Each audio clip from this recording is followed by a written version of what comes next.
Hey guys, welcome to Cyber Platter. This is a series on CISSP practice question and answers. This is part 1. There'll be other parts which I'll link them in the description box as and when we upload them. This is not just to learn the question and answers but also to understand these concepts in depth. So there'll be explanations for the wrong answers as well. Let's start. The first question is a match the following, which is talking about access controls like discretionary, role-based access control, rule-based, and mandatory access control.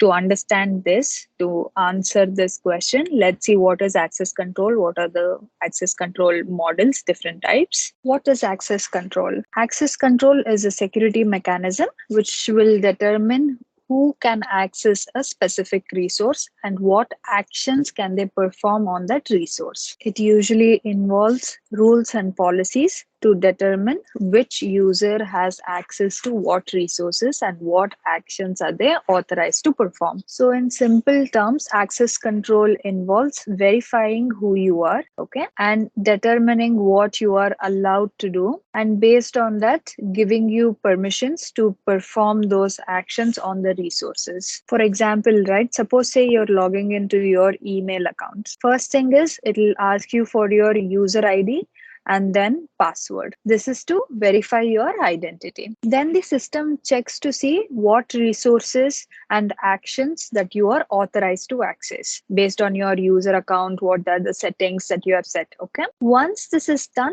the system gives you the permission to access your email and perform any actions that you're authorized to do. Like, for example, sending the emails, receiving the messages, right? So we use something called as access control models to determine who can access a specific resource and what are the actions that they can perform. This is a framework that is usually used in authentication and authorization systems. Okay. Now there are many different types of access control models. Okay. Let's see one by one. What are those? The main types are DAC and non-DAC systems. DAC is nothing but discretionary access control, and non-DAC is, as the name says, non-discretionary. In DAC model, it is a type of access control system where the owner or creator or data custodian decides who can access a resource and what level of access is granted. So the owner of a resource is the decision maker here. Suppose say you create a file,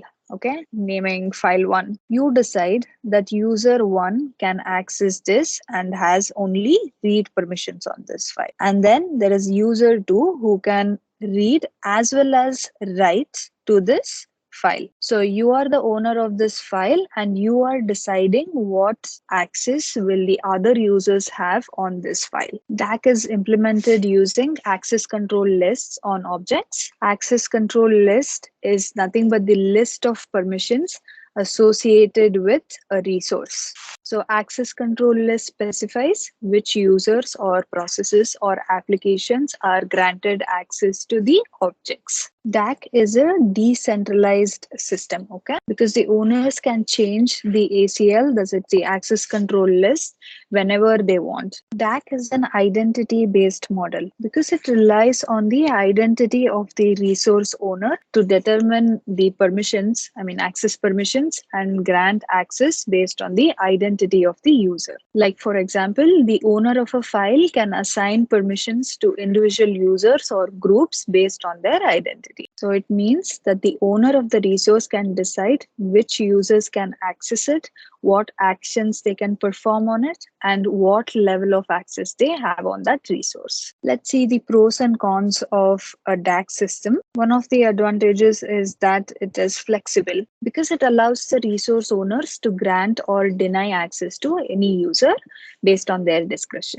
This also provides fine-grained control over access permissions, okay? And it is also simple to implement as it does not require any complex rules, policies, or processes to control access to resources. This is also comparatively cost effective because it does not require any sophisticated software or hardware to implement access controls. Now let's look at the cons. First is the security risk. Like for example, say the resource owner grants access to somebody that is untrustworthy, or the users with malicious intent. This can result in unauthorized access or data theft, right? And there is a lack of central control here. That means DAC does not have a centralized control, like every resource owner sets their own access control lists, and this can lead to inconsistencies in security policies across an organization. And DAC can also be very challenging to manage in large organizations with many resources and users,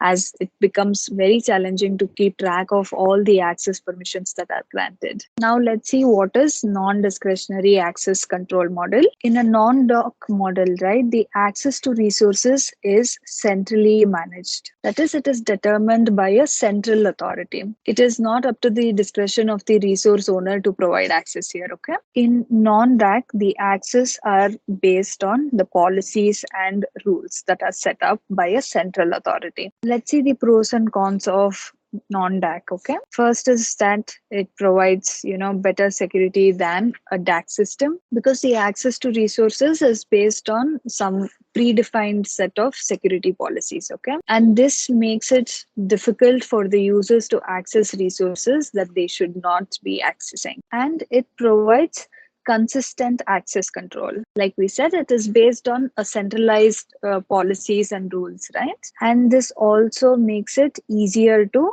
manage, especially in large organizations with many users and resources. And non-DAC is more scalable compared to the DAC system, as it allows the organizations to easily add or remove users and resources without needing to modify the individual access controls. Okay. Then coming to the cons of non-DAC, it is not very flexible, and also it can be complex to implement because it requires centralized authority to manage access policies all across the resources and users, right? This can be challenging in larger organizations with many resources and users. To sum it up, non-DAC provides greater security and consistency, but it can be challenging to implement it and may limit flexibility. Okay, in DAC it is the opposite. It is flexible, it is easy to implement, but it has some security risks and challenges to manage in large organizations. So in non-DAC there are many different types, like MAC, that is mandatory access control, RBAC, that is role-based access control, ABAC, that is attribute based access control, rule-based access control, risk-based access control, right? We'll go through all of these one by one. The first non-DAC access control model that we'll discuss is RBAC, that is role-based access control. Here, the access to the resources is based on the user roles or job functions, like the name suggests, right? So users are assigned to roles based on their job responsibilities, and permissions are assigned to each role. And then the users are granted access to resources based on the permissions assigned to their role. RBAC is usually implemented using groups. For example, consider a hospital, okay?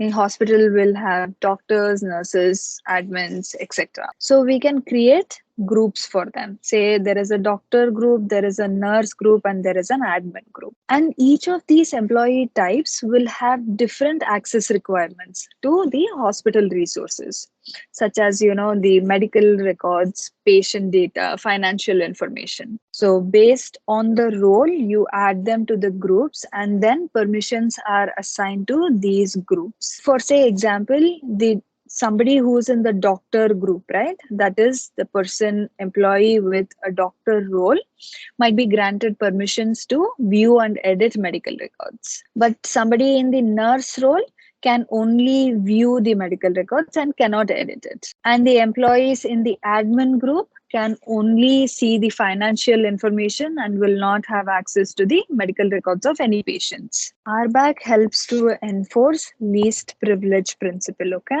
As it ensures that the employees are only granted access to resources that they need to perform their job functions. This also prevents what is called as privilege creep. Privilege creep is the gradual accumulation of, unnecessary access privileges or excessive access privileges that are granted to any user over time. This usually, occurs when users change their roles within an organization or as their responsibilities evolve. Suppose, say, I join the organization as a customer service representative, and I'll have access to all the customer records. Now, over time, I'll decide, okay, I don't want to be a customer service representative and I'll move to a financial area. Now, I have access to the customer records as well as I have access to the financial data. I don't need access to customer records anymore, but I need access to the financial data. So in RBAC, what happens? The roles and permissions are the permissions and rights are assigned based on your roles and not to the individuals. When it is assigned to an individual, it becomes difficult to identify and revoke all of the users' unneeded privileges. I was in the customer representative role before, and now I move on to the financial one. All the central authority needs to do is remove me from this role and add me to this, and I will be given the appropriate permissions, and my unnecessary permissions will be revoked. RBAC is very useful in dynamic environments with frequent employee changes, because admins can easily grant many permissions just by adding a new user to a group. So if you remember, in DAC, everything is controlled by the owners, and in non-DAC or in RBAC, everything is controlled by an administrator. There is another model called as TBAC as well. It is very similar to RBAC. T stands for tasks, okay? That is task-based access control. In RBAC, the users are assigned roles, but in TBAC, the users are assigned their tasks. So the next non-DAC model is rule-based access control. Here the access is provided based on a set of predefined rules, filters, restrictions. These rules are global rules, that is, it is applied to all the subjects, and these rules are defined by the system admin. A very common example of rule-based access control is a firewall, where the firewall filters network traffic based on some rules. The rules might be set to accept only certain type of traffic, like for example, allow only HTTP traffic and block everything else. Or the firewall might be configured to block traffic from certain, IP addresses and allow traffic only for specific ports. And then next we have attribute-based access control. This is an advanced implementation of rule-based access control. In rule-based access control, it is global, okay? It applies to all the subjects equally. But attribute ABAC is more specific. Like for example, say location. You're allowing access to file 1 to the users who are in the location, say US. And for all others, you're denying them. Many of the software-defined networking applications use attribute-based access control. Like for example, say, only the users who are using company-provided laptops can access one of the internal networks. ABAC can be, complex to manage and enforce, but it provides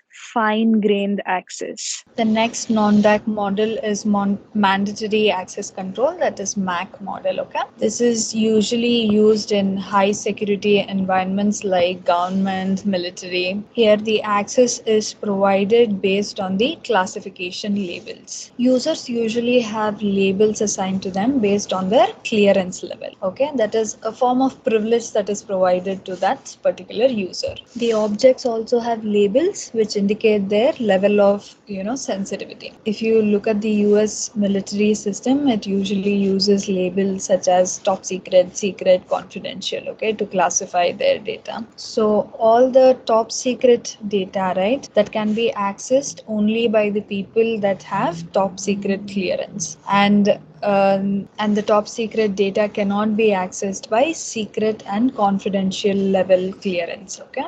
Let's create a table to understand this better. So let's consider this. Top secret data that is the label of file 1, file 2 and file 3. File 4, 5, 6 are secret data, 7, 8, 9 are confidential data. There are two different types of MAC model. MAC model. First is the hierarchical model and the other one is the compartmentalized model. In the hierarchical environment, right? If you have top secret data clearance, then you have access to all the files in your label, that is top secret data, and then you also have access to all the lower level access. Like for example, say you have access to secret data as well as confidential data. So if you have top secret level clearance, it will grant access to all the top secret data as well as secret and confidential data.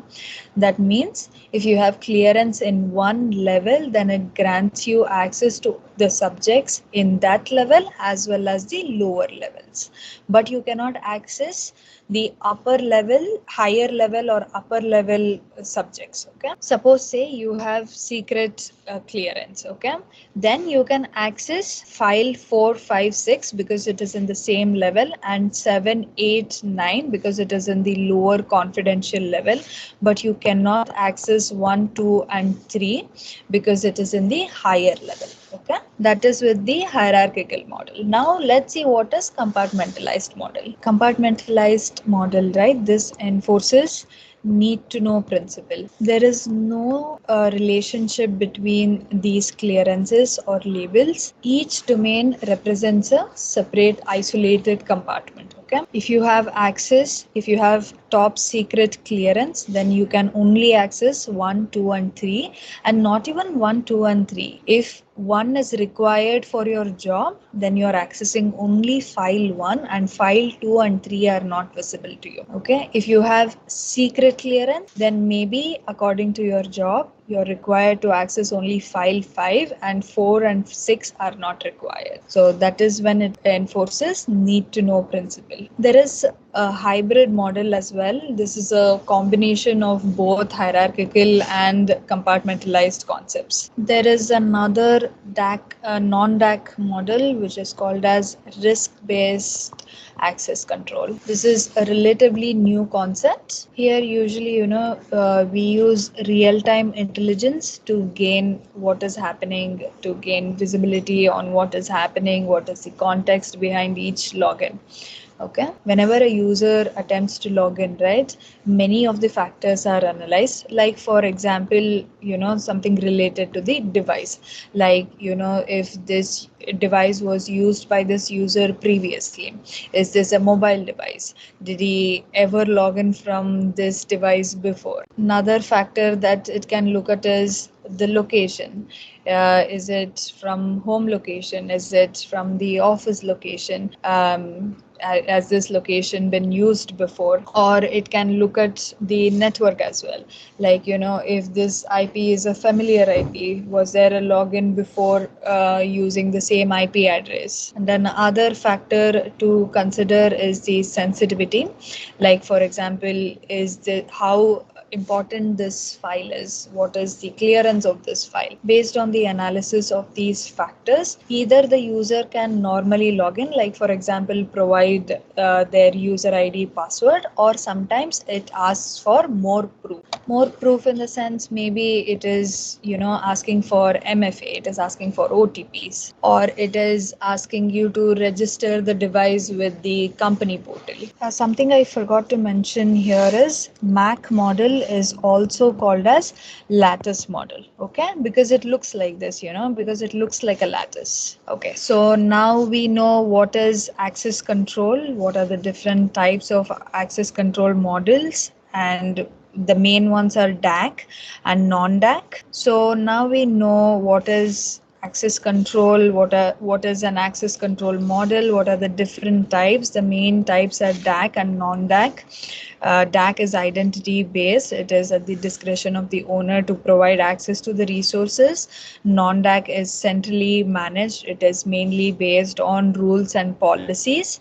It has different types like MAC, RBAC, ABAC, rule based, risk-based, right? And we saw role-based is mainly based on the user's role in the organization. There is something very similar called as T-back, which is based on the user tasks that are assigned to him.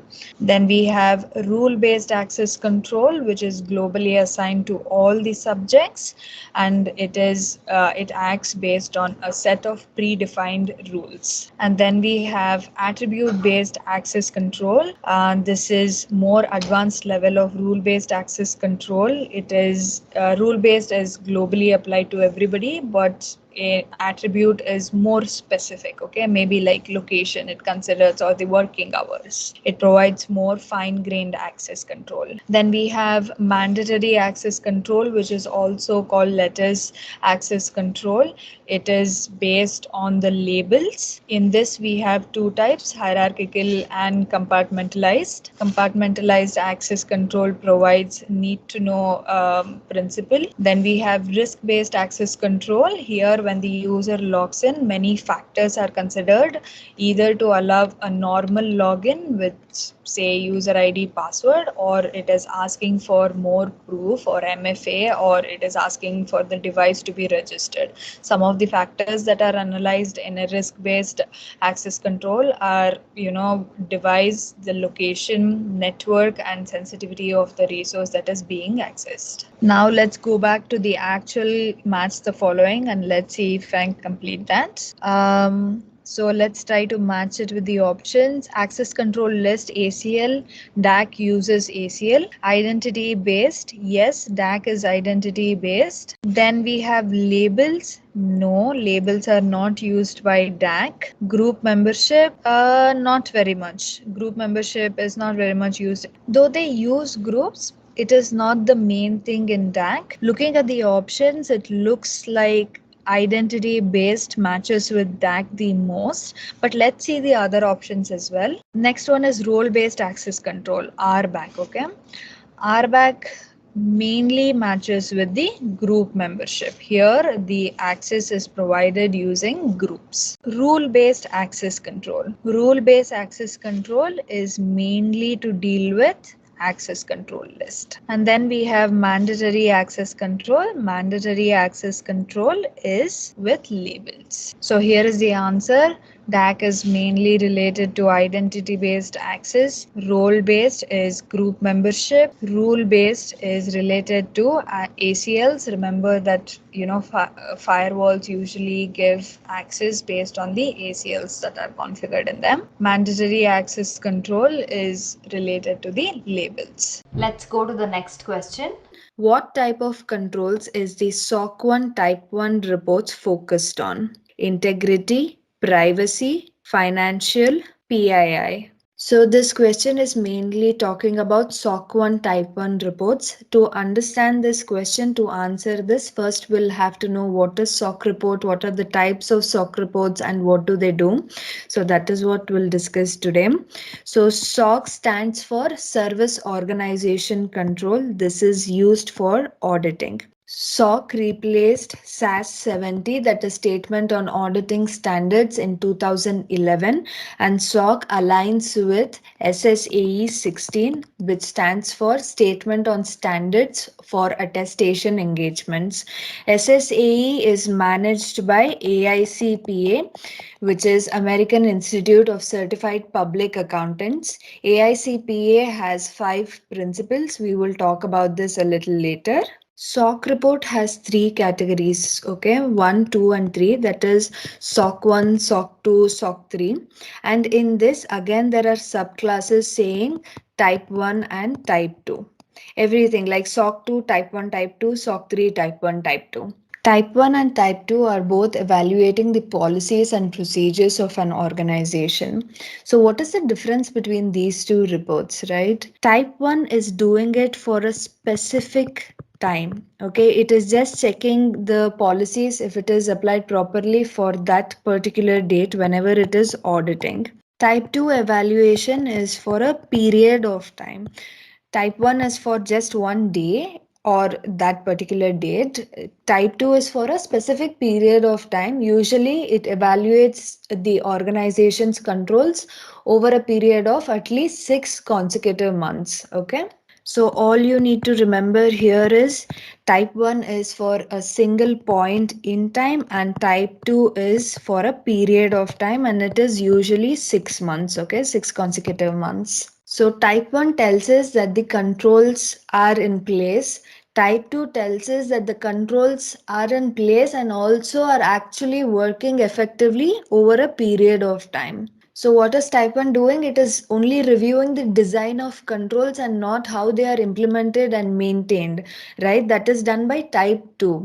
So type 1 reports are not like extremely useful, but type 2 is the one which really has a lot of data. Okay, now let's see what is SOC 1 report. This focuses strictly on the financial controls. Okay, SOC 1, you should always remember it is associated with the financial controls. It strictly evaluates an organization's financial statements, a service organization's controls that can impact a customer's financial statements.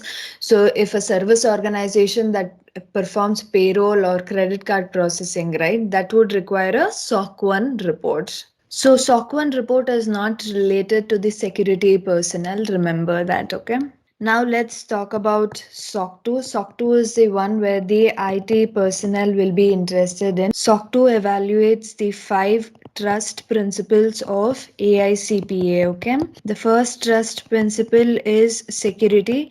Security is where the system is protected against unauthorized access, both physically and logically. The next one is availability. This ensures that the system is available for operation and the data is available for use as agreed or committed in the contracts, policies, SLAs, right? The next one is the processing integrity. Here it ensures that the system processing is complete, accurate, valid and authorized. Okay.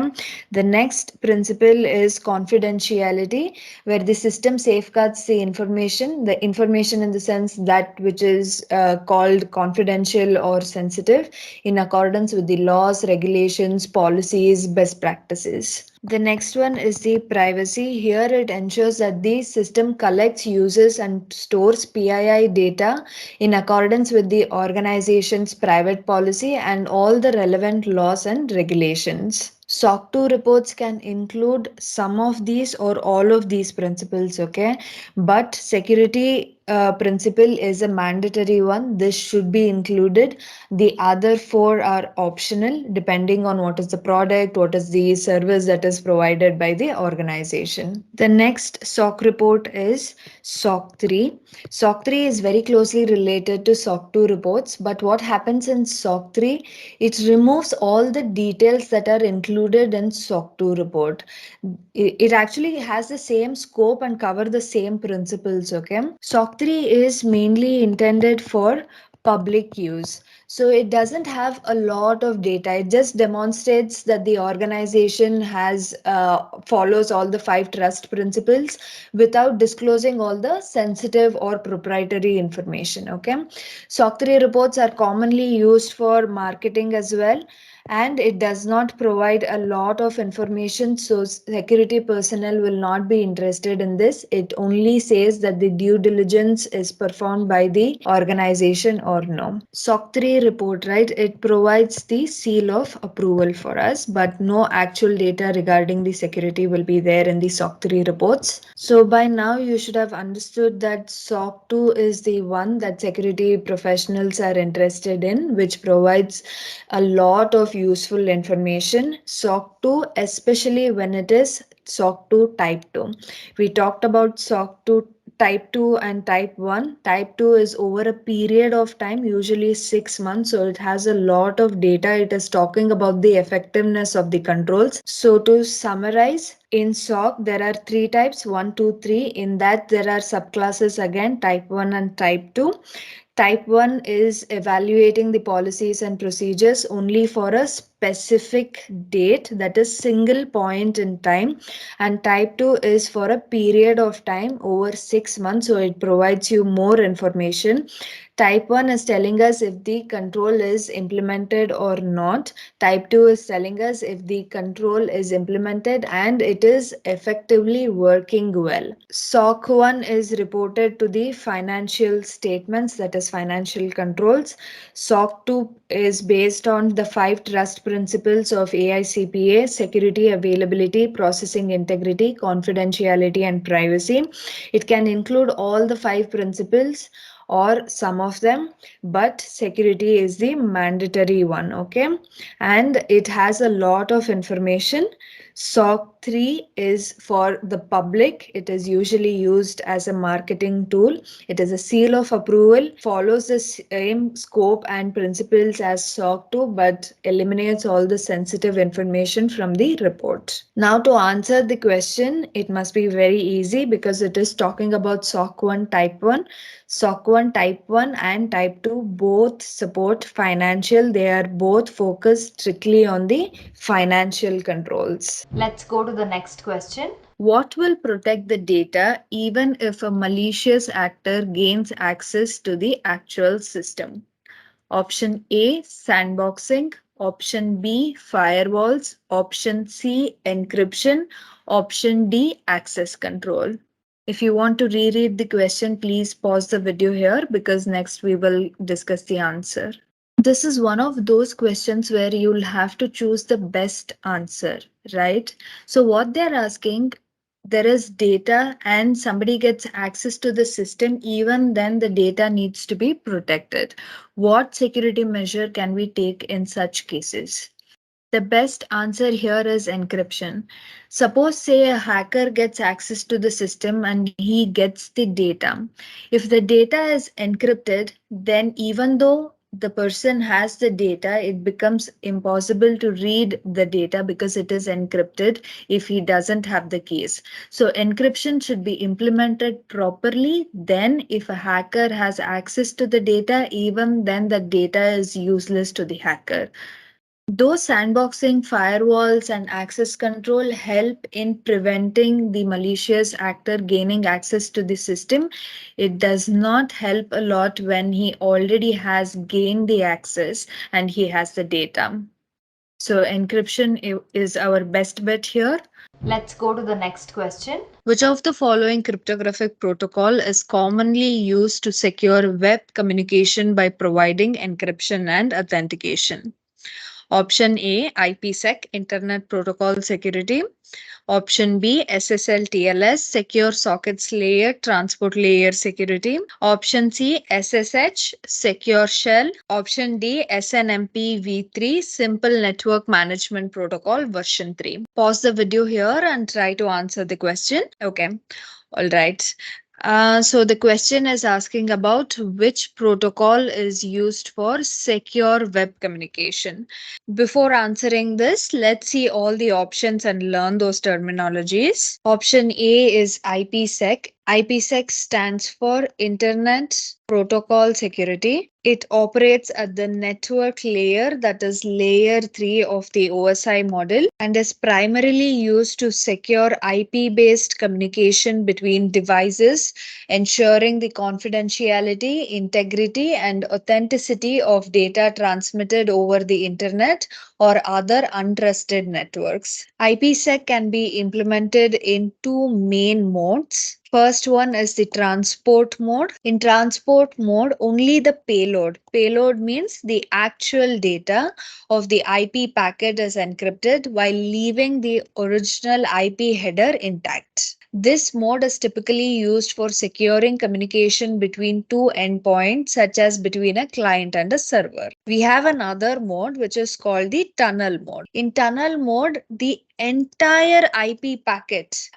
including the original IP header, is encapsulated and encrypted within a new IP packet.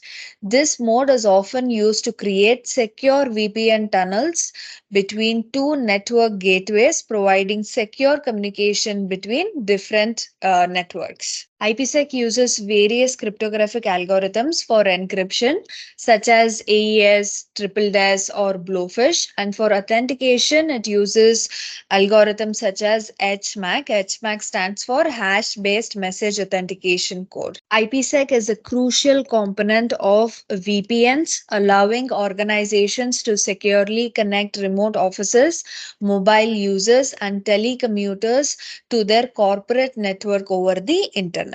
Now that we know what is IPsec, let's see the second option, SSL-TLS. SSL stands for Secure Sockets Layer and TLS stands for Transport Layer Security. These are cryptographic protocols designed to provide secure communication over a computer network, especially for web browsing. SSL was first developed by Netscape. It was developed in the 1990s, and TLS is the successor, and TLS offers stronger security enhancements. The SSL TLS handshake process establishes a secure communication between the client and the server. The client is usually a web browser, and the server is usually a web server hosting a website. During this handshake process, the client and server negotiate the encryption algorithms and the cryptographic keys they will use for securing the communication.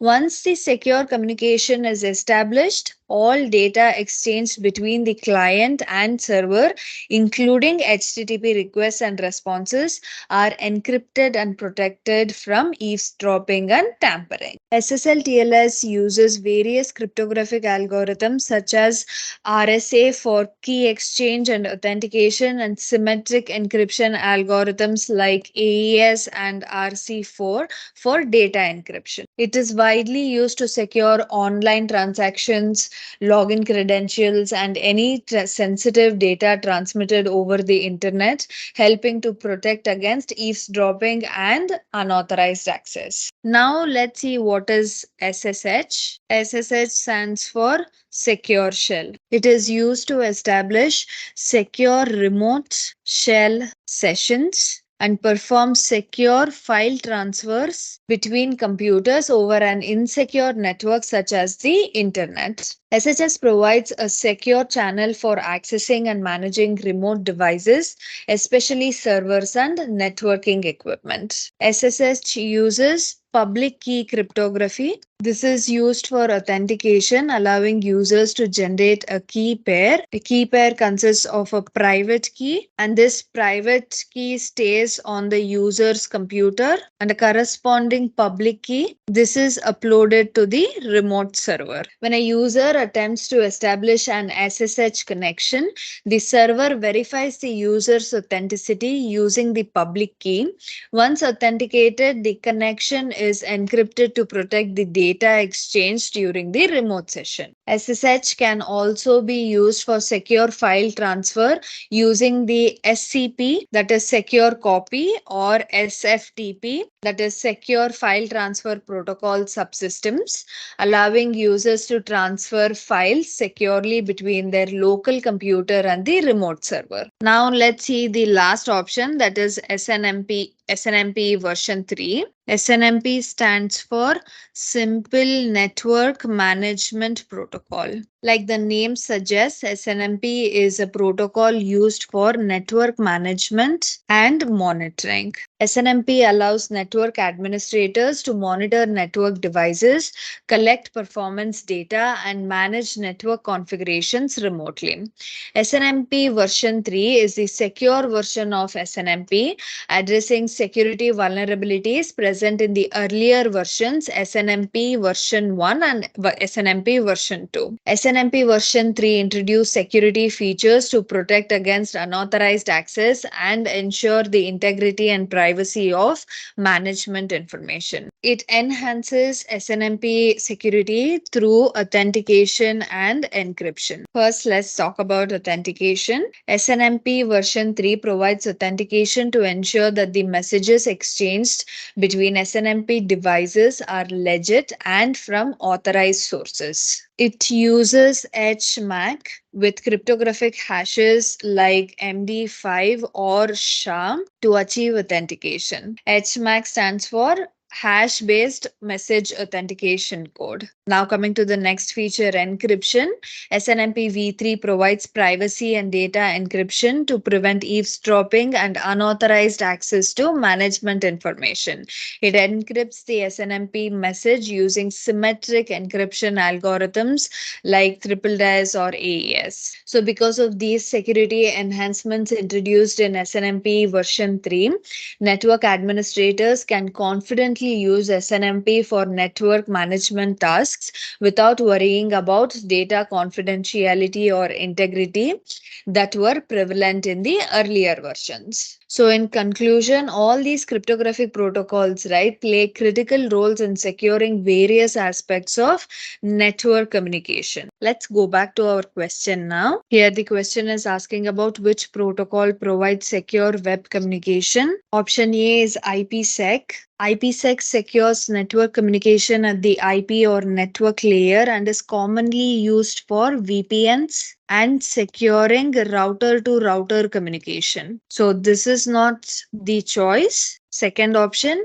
SSL TLS. This secures web communication by encrypting and authenticating data exchanged between clients and servers, commonly used in HTTPS to protect data during online transaction. So, this is used for web communication, commonly used for web communication. Okay, so this might be our answer, but let's see the other two options as well. SSH provides remote shell access and file transfer between computers over an insecure network like the internet, commonly used by system administrators for remote management. So, this is not the answer here because we are talking about web communication.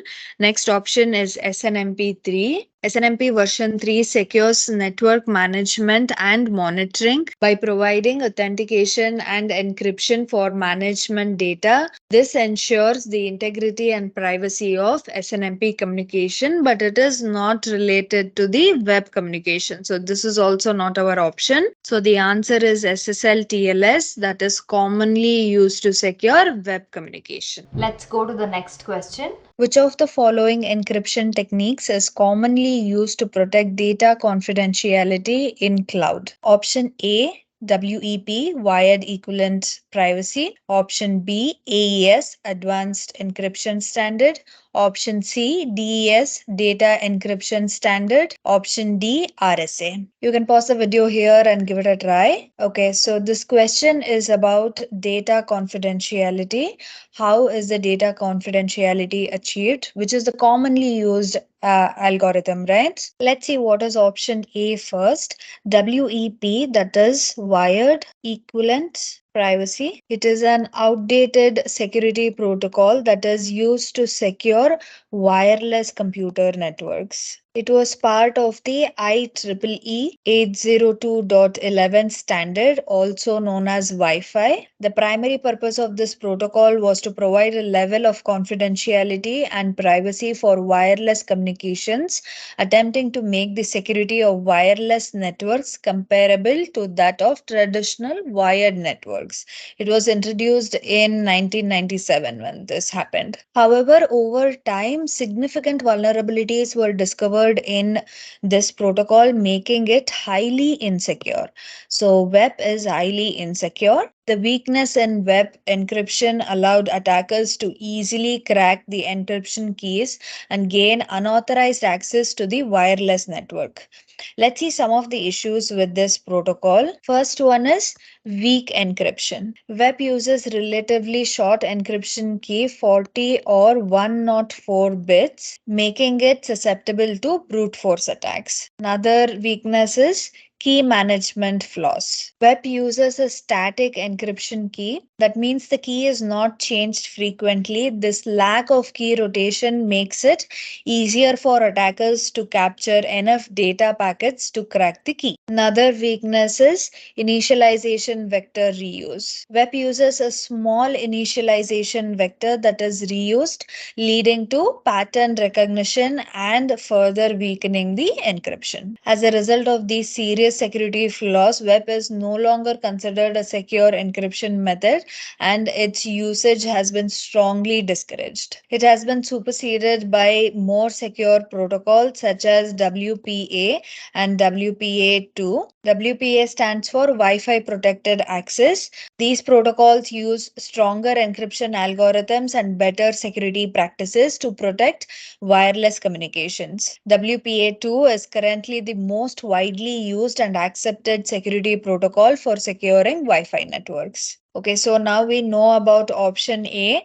Let's see what is option B. AES stands for Advanced Encryption Standard. It is a widely used symmetric encryption algorithm. AES was selected by the US National Institute of Standards and Technology, that is NIST. It was selected in 2001 to replace the older DES algorithm, that is Data Encryption Standard.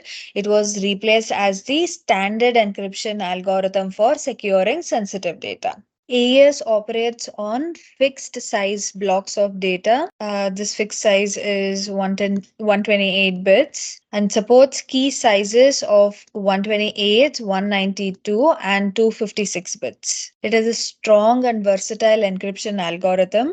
It is used to protect data confidentiality, ensuring that unauthorized individuals cannot read or understand the encrypted information without the correct decryption key. The AES algorithm consists of several rounds of substitution, permutation, and mixing operations, which are repeated a specific number of times based on the key size. The complexity of these operations and the size of the key contribute to the strength of the encryption. Due to its security and efficiency, AES is commonly used in various security protocols and applications such as securing data transmissions over network, encrypting files, and protecting sensitive information in databases and storage systems. It is also a foundational component of many security standards, including those used in secure communication protocols like TLS, Transport Layer Security, and IPsec, Internet Protocol Security. Okay, now let's see what is DES, that is option C. DES stands for Data Encryption Standard. It is an encryption algorithm that was widely used for securing sensitive data in the past. It was developed in the early 1970s by IBM and adopted by the US government as an official encryption standard in 1977. DES is a symmetric encryption algorithm, meaning the same key is used for both encryption and decryption. AES is also the same. It is a symmetric encryption algorithm, meaning the same key is used for both encryption and decryption. DES operates on fixed sized block of data, that is encrypting or decrypting 64-bit blocks at a time. The original DES uses a 56-bit encryption key. However, due to advances in computing power and cryptographic techniques, this key length was considered insufficiently secure against modern attacks. DES was once considered strong and secure, but over time vulnerabilities were discovered and its key length became inadequate to resist brute force attacks. We mentioned before that AES was introduced to replace DES, right? There is also another algorithm called triple DES. This was also used to replace DES. Triple DES applies DES algorithm 3 times in sequence with 2 or more different keys, effectively providing a key length of 112 or 168 bits. Triple DES was considered a temporary solution while transitioning to stronger encryption methods. As of today, DES is considered obsolete and not recommended for use in modern cryptographic applications. So now we know about DES algorithm, that it is obsolete and it's not used anymore. Now let's next see the option RSA. What is RSA? That is our last option. RSA is an asymmetric encryption algorithm. It is widely used for securing key exchange, digital signature, and other cryptographic applications. So it is an asymmetric encryption. That means it uses a pair of keys, a public key and a private key. The public key is used for encryption while the private key is used for decryption. To use RSA, a user generates a public private key pair. This is like in any other asymmetric encryption. The public key can be shared openly with anyone while the private key is kept secret and known only to the owner. While RSA is a powerful and widely used algorithm, it is relatively slow compared to symmetric encryption algorithms like AES.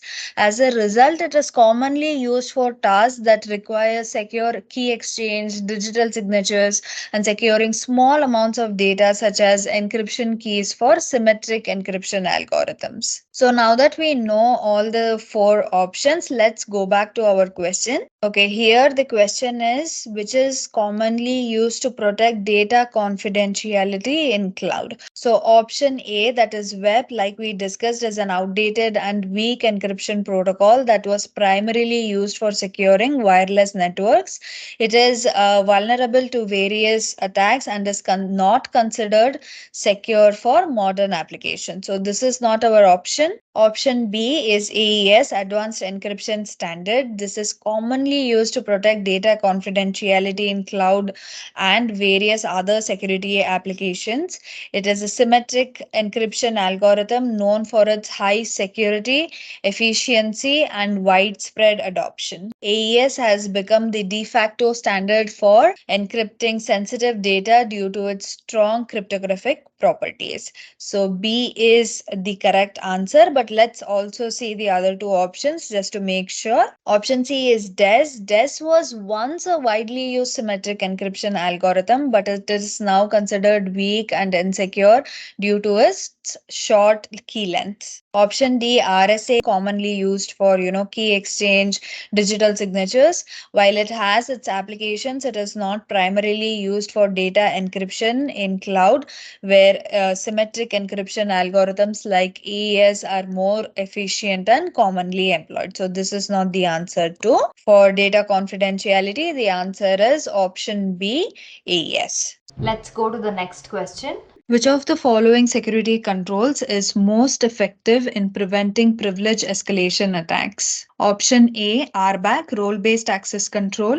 Option B, intrusion detection system, IDS. Option C, mandatory access control. Option D, security information and event management, that is a SIM system. You can pause the video here and try to answer it on your own. So what is a privilege escalation attack? It is a type of attack where an unauthorized user gains elevated privileges or access rights beyond what they should have. So it allows the attacker to perform actions or access resources that are restricted to privileged users only. So now that we know what is a privilege escalation attack, let's try to see the options. Option A is role-based access control.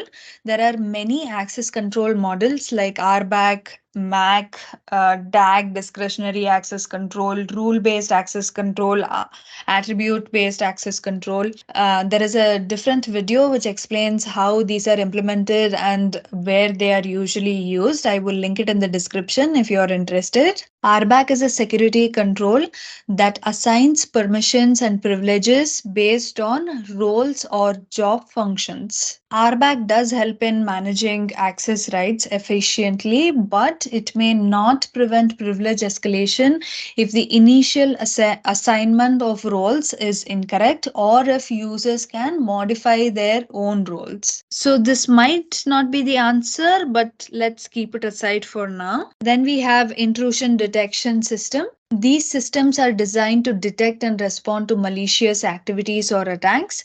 While they play a vital role in identifying unauthorized activities, they are not specifically focused on preventing privilege escalation. So this is not our answer. Let's see the next option, MAC, Mandatory Access Control. This is actually the most effective security control in preventing privilege escalation attacks. MAC is a security model that enforces access controls based on a set of predefined rules or policies. So we have subjects and objects concepts. Subjects are nothing but the users, and objects are the resources that the users need to access. In MAC, these subjects and objects are assigned labels and categories, and these labels and categories are used to determine and enforce access permissions. With MAC, access decisions are made by the system and not by individual users or administrators.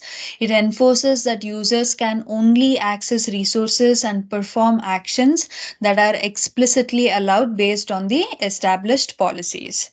So this prevents unauthorized privilege escalation since users cannot modify their own access permissions. So most likely mandatory access control is the answer for this question, but let's see option D as well. Option D is SIM, that is Security Information and Event Management System, that collects, correlates and analyzes security event logs from various sources. While SIM can provide insights into security events and help identify potential threats, it is not a control that is directly used to prevent privilege escalation attacks. So the most effective control for preventing privilege escalation attacks is mandatory access control MAC, which ensures strict enforcement of access permissions based on predefined policies and labels and categories. Let's go to the next question. Which of the following is an example of MAC spoofing? Modifying the content of a file during transmission, impersonating a user or device to gain unauthorized access, impersonating and reading network traffic without permission, changing the physical address of a network interface to masquerade as a different device. Take a minute here to go through the options. You can answer here because next we'll discuss about MAC spoofing. There is an entire video which talks about spoofing, different types of spoofing, what are the countermeasures. I will link the video in the description box. I recommend going through it if you want to know about other types of spoofing. So let's talk about MAC spoofing now. MAC stands for Media Access Control, and this is a unique identifier that is assigned to network interfaces at the hardware level. This is used to identify devices on a local network. So what is MAC spoofing? MAC spoofing refers to the practice of altering or forging the media access control, that is MAC address, of a network device. In a typical network, devices communicate with each other using MAC addresses, okay?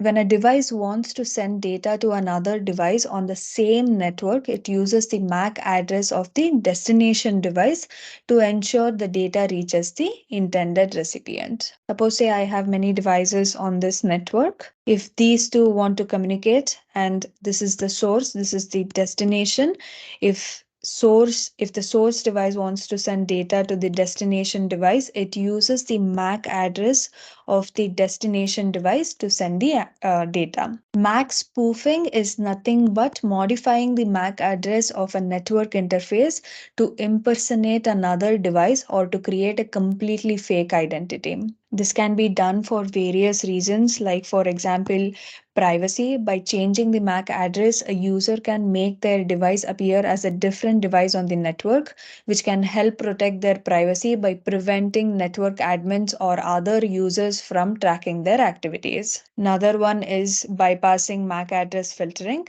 Some networks implement MAC address filtering as a security measure. Only devices with specific MAC addresses are allowed to connect to the network. By spoofing a permitted MAC address, an unauthorized device can gain access to the network. Another reason could be evading network identification. MAC addresses can be used to identify and track devices on a network. By changing the MAC address, an attacker can avoid being easily identified or traced by network admins or security systems. It's important to note that MAC spoofing only affects local network communications.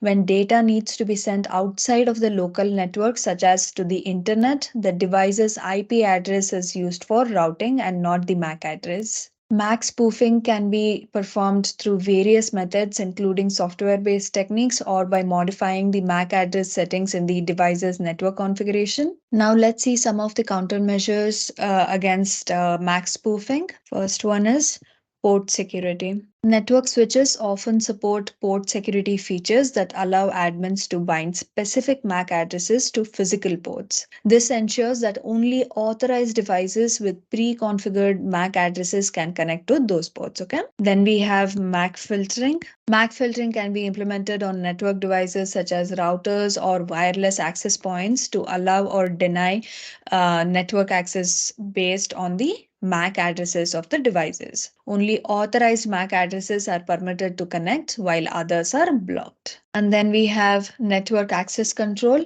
These systems can enforce policies that validate the identity and compliance of devices before granting network access. This can include verifying the MAC address along with other authentication methods like username, password, digital certificates, or device health checks. And then we have DHCP snooping. DHCP stands for Dynamic Host Configuration Protocol.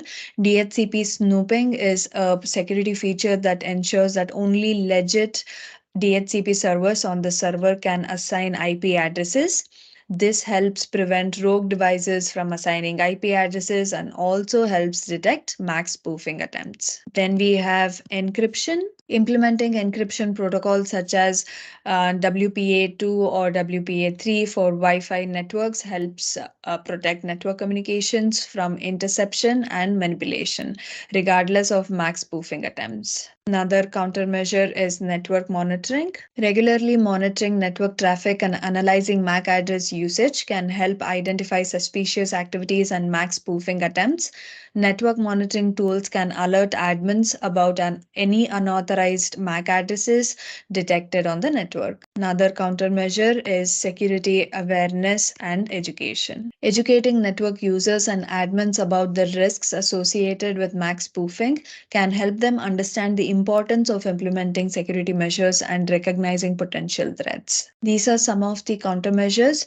It is always recommended to implement a layered approach to network security or any security, combining multiple security measures such as encryption, authentication, monitoring to provide a more robust defense against MAC spoofing and other potential threats. Now that we know what is MAC and what is MAC spoofing, let's go back to the question. The question is to find an example of MAC spoofing. All of these options sound like, once you spoof something, you can do all of these, but we'll see what best suits a MAC spoofing attempt. Option A, modifying the content of a file during transmission. It can be done, but not directly related to MAC spoofing. Option B, impersonating a user or device to gain unauthorized access. Yes, kind of. Let's see the other two options. Intercepting and reading network traffic without permission. Yes, that can also be done using MAC spoofing. Option D, changing the physical address of a network interface to masquerade as a different device. This absolutely suits the definition of MAC spoofing. The physical address of a network interface is nothing but the MAC address. Changing the MAC address to masquerade as a different device is exactly MAC spoofing. So the answer is option D. Let's go to the next question. Match the following, and if you see, it talks about identification, authentication, authorization, auditing, and accounting. So to answer this question, first we'll have to know all these terms. What is identification, authentication, authorization, auditing, and accountability in cybersecurity? That is what we'll try to understand today. This is also referred to as IEEE. These are access control concepts that are related to security. Let's say that a user, suppose say user 1, wants to access a file. Okay, maybe it is you, and you want to access a file. Here the user is the subject and the file is the object. So for the user to access a file, it has to go through the access control concepts. Okay, first is that it has to establish its own identity. So identification is the ability to identify a user. Like for example, my name is Navya, that is my identity. User or subject can be a system, application, people, process, anything, right? For example, when you try to access a web application on a portal, it usually asks you to log in. When you provide your username on that login page, like for example, your user ID, your email ID, account number, all those are identifications. And if it is an application or process, it can be a process ID, application ID, okay? And most of the times the identity is unique, except for like admin users, right? You just have a user ID called admin. That is not unique. And most of the times the subject's identity, right? It is public information. Like for example, your email address, your name, everything is public. Everybody knows about it. So you cannot log into an application just by having your identification. Like for example, your username. You'll also have to verify it. That verification step is called as the authentication. That is, you're verifying the identity that you claim to be. In a simple web application, how do you verify it? By providing your password. It can be passphrase, password, anything. Or, it can be your PIN. So the first step is identification and access control, and the next step is authentication. That is nothing but verifying the identification. So the username is public information usually, and the password is private. Only the subject knows what is the password, right? So there are many different types of authentication. Let's see what are those as well. Type 1 authentication is something that you know. Like for example, your password, there is a PIN number that you know, or a passphrase. Then you have type 2, something that you have. It can be like an access card, it can be a token. Type 3 is biometrics, okay? That is your fingerprints, your retina scans, iris scans. And the fourth type of authentication is where you are. That is nothing but the location, like which country you're trying to log in from, or are you logging in from the office? Only provide access to an application only if you are in the office network. So these are the types of authentication. Then we also have something called as single factor authentication, SFA, and multi-factor authentication. Single factor, it is the simplest form of authentication. Like for example, a user, an application, or a process, or a device will have to provide only one type of authentication, like maybe a password or a card, biometrics, or just the location. That's it. Okay. And then we have multi-factor authentication. Like the name suggests, you are using 2 or more factors. Like for example, you're using a password as well as a token to log in. It is considered to be the strongest form of authentication. So something to remember is that you'll have to use 2 types for multi-factor authentication. Type 1, type 3, or type 2, type 4, or type 4, type 1. You cannot use password as well as PIN from type 1 and say that is multi-factor authentication. It should be from different types, and only then it becomes multi-factor authentication. Okay, now going back to identification and authentication, first step is identifying the subject, second step is verifying the subject, and then comes the authorization. Once a user is authentication, the access must be authorized. Like for example, if the file say it is a payslip, user 1, that is suppose say Navya, wants to access her payslip. I should be authorized only to look at my payslip and not the other payslips of the other employees, right? That is authorization.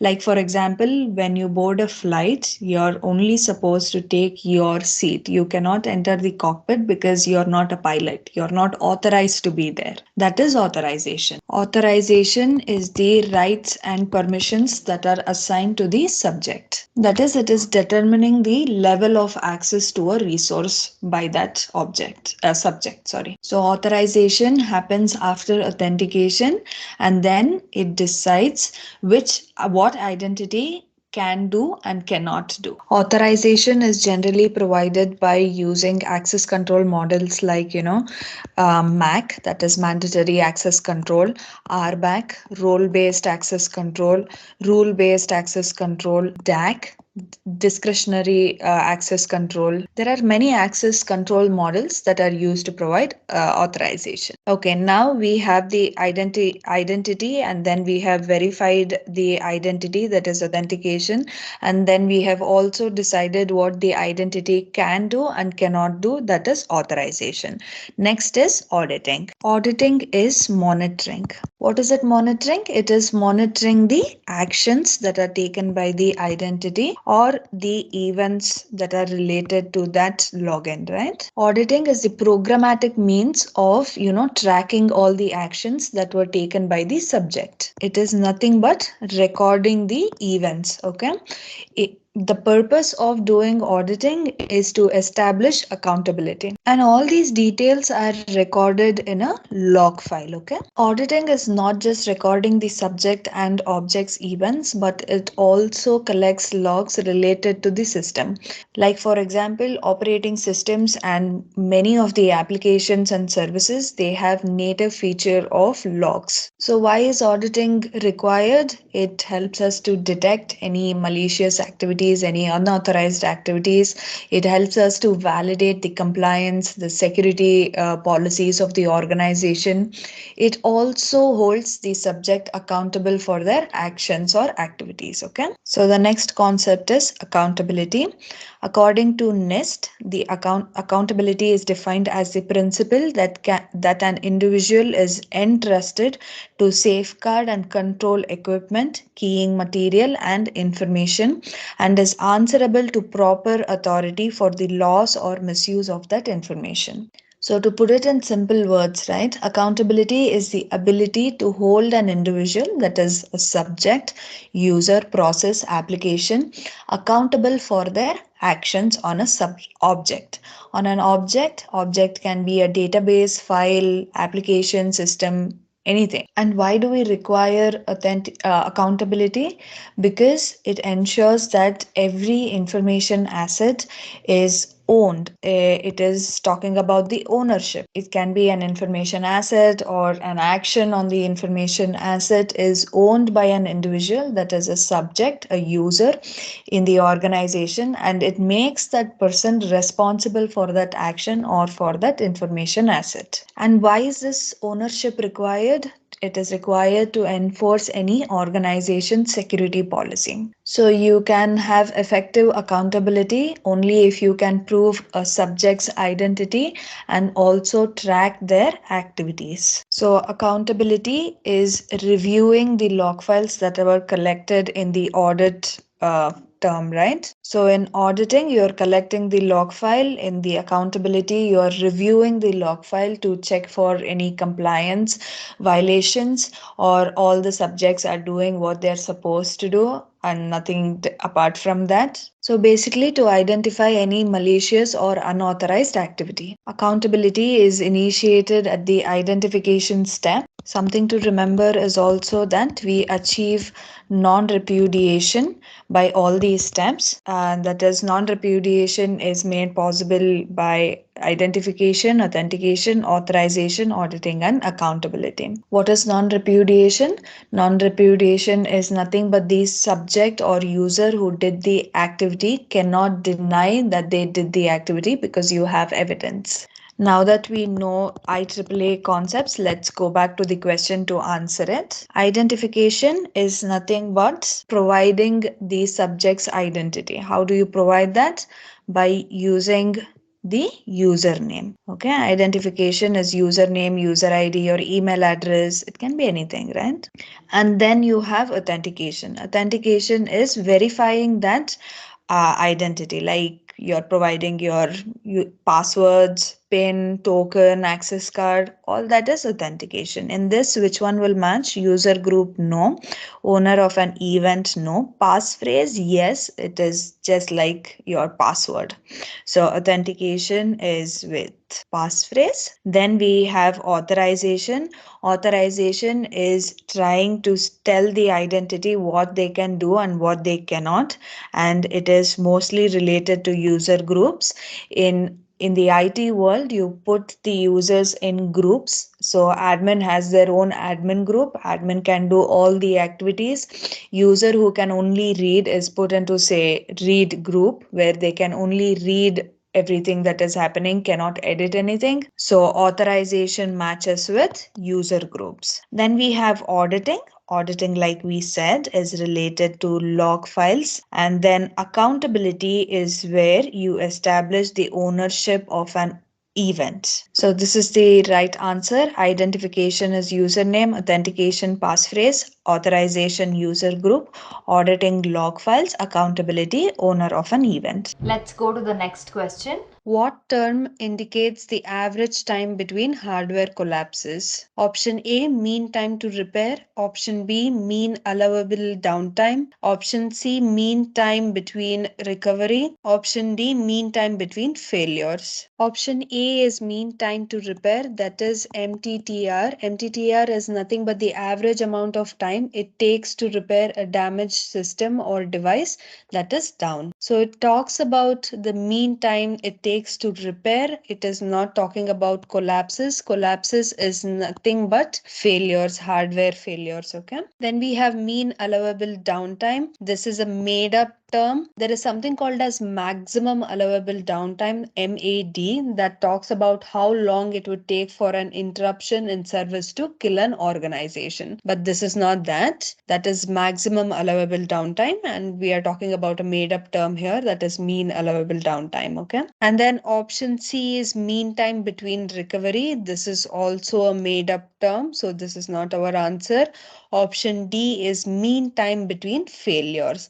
That is nothing but MTBF. MTBF actually talks about the average time between hardware collapses or failures. That is, it talks about how long a new or repaired system or component will function on average before it fails. So the answer to today's question is option D, mean time between failures, which talks about the average time between hardware collapses. Let's go to the next question. What is an example of true positive? Option A, firewall allows unpermitted traffic. Option B, firewall allows permitted traffic. Option C, firewall blocks unpermitted traffic. Option D, firewall blocks permitted traffic. Option A, where a firewall allows unpermitted traffic. This is an example of false negative. Firewall allows permitted traffic is an example of true negative. Firewall allows unpermitted traffic is an example of true positive. Firewall blocks permitted traffic is an example of false positive. So the answer to our question today is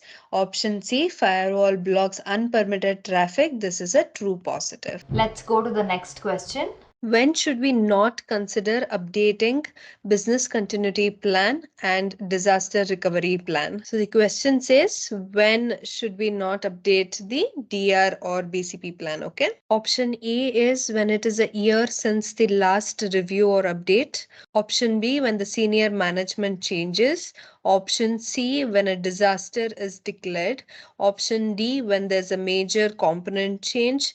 Option E, when the company splits into several companies. So option A is when it is a year since the last review or update. Remember that DR plan or business continuity plan should be updated at least annually or when there is any significant change.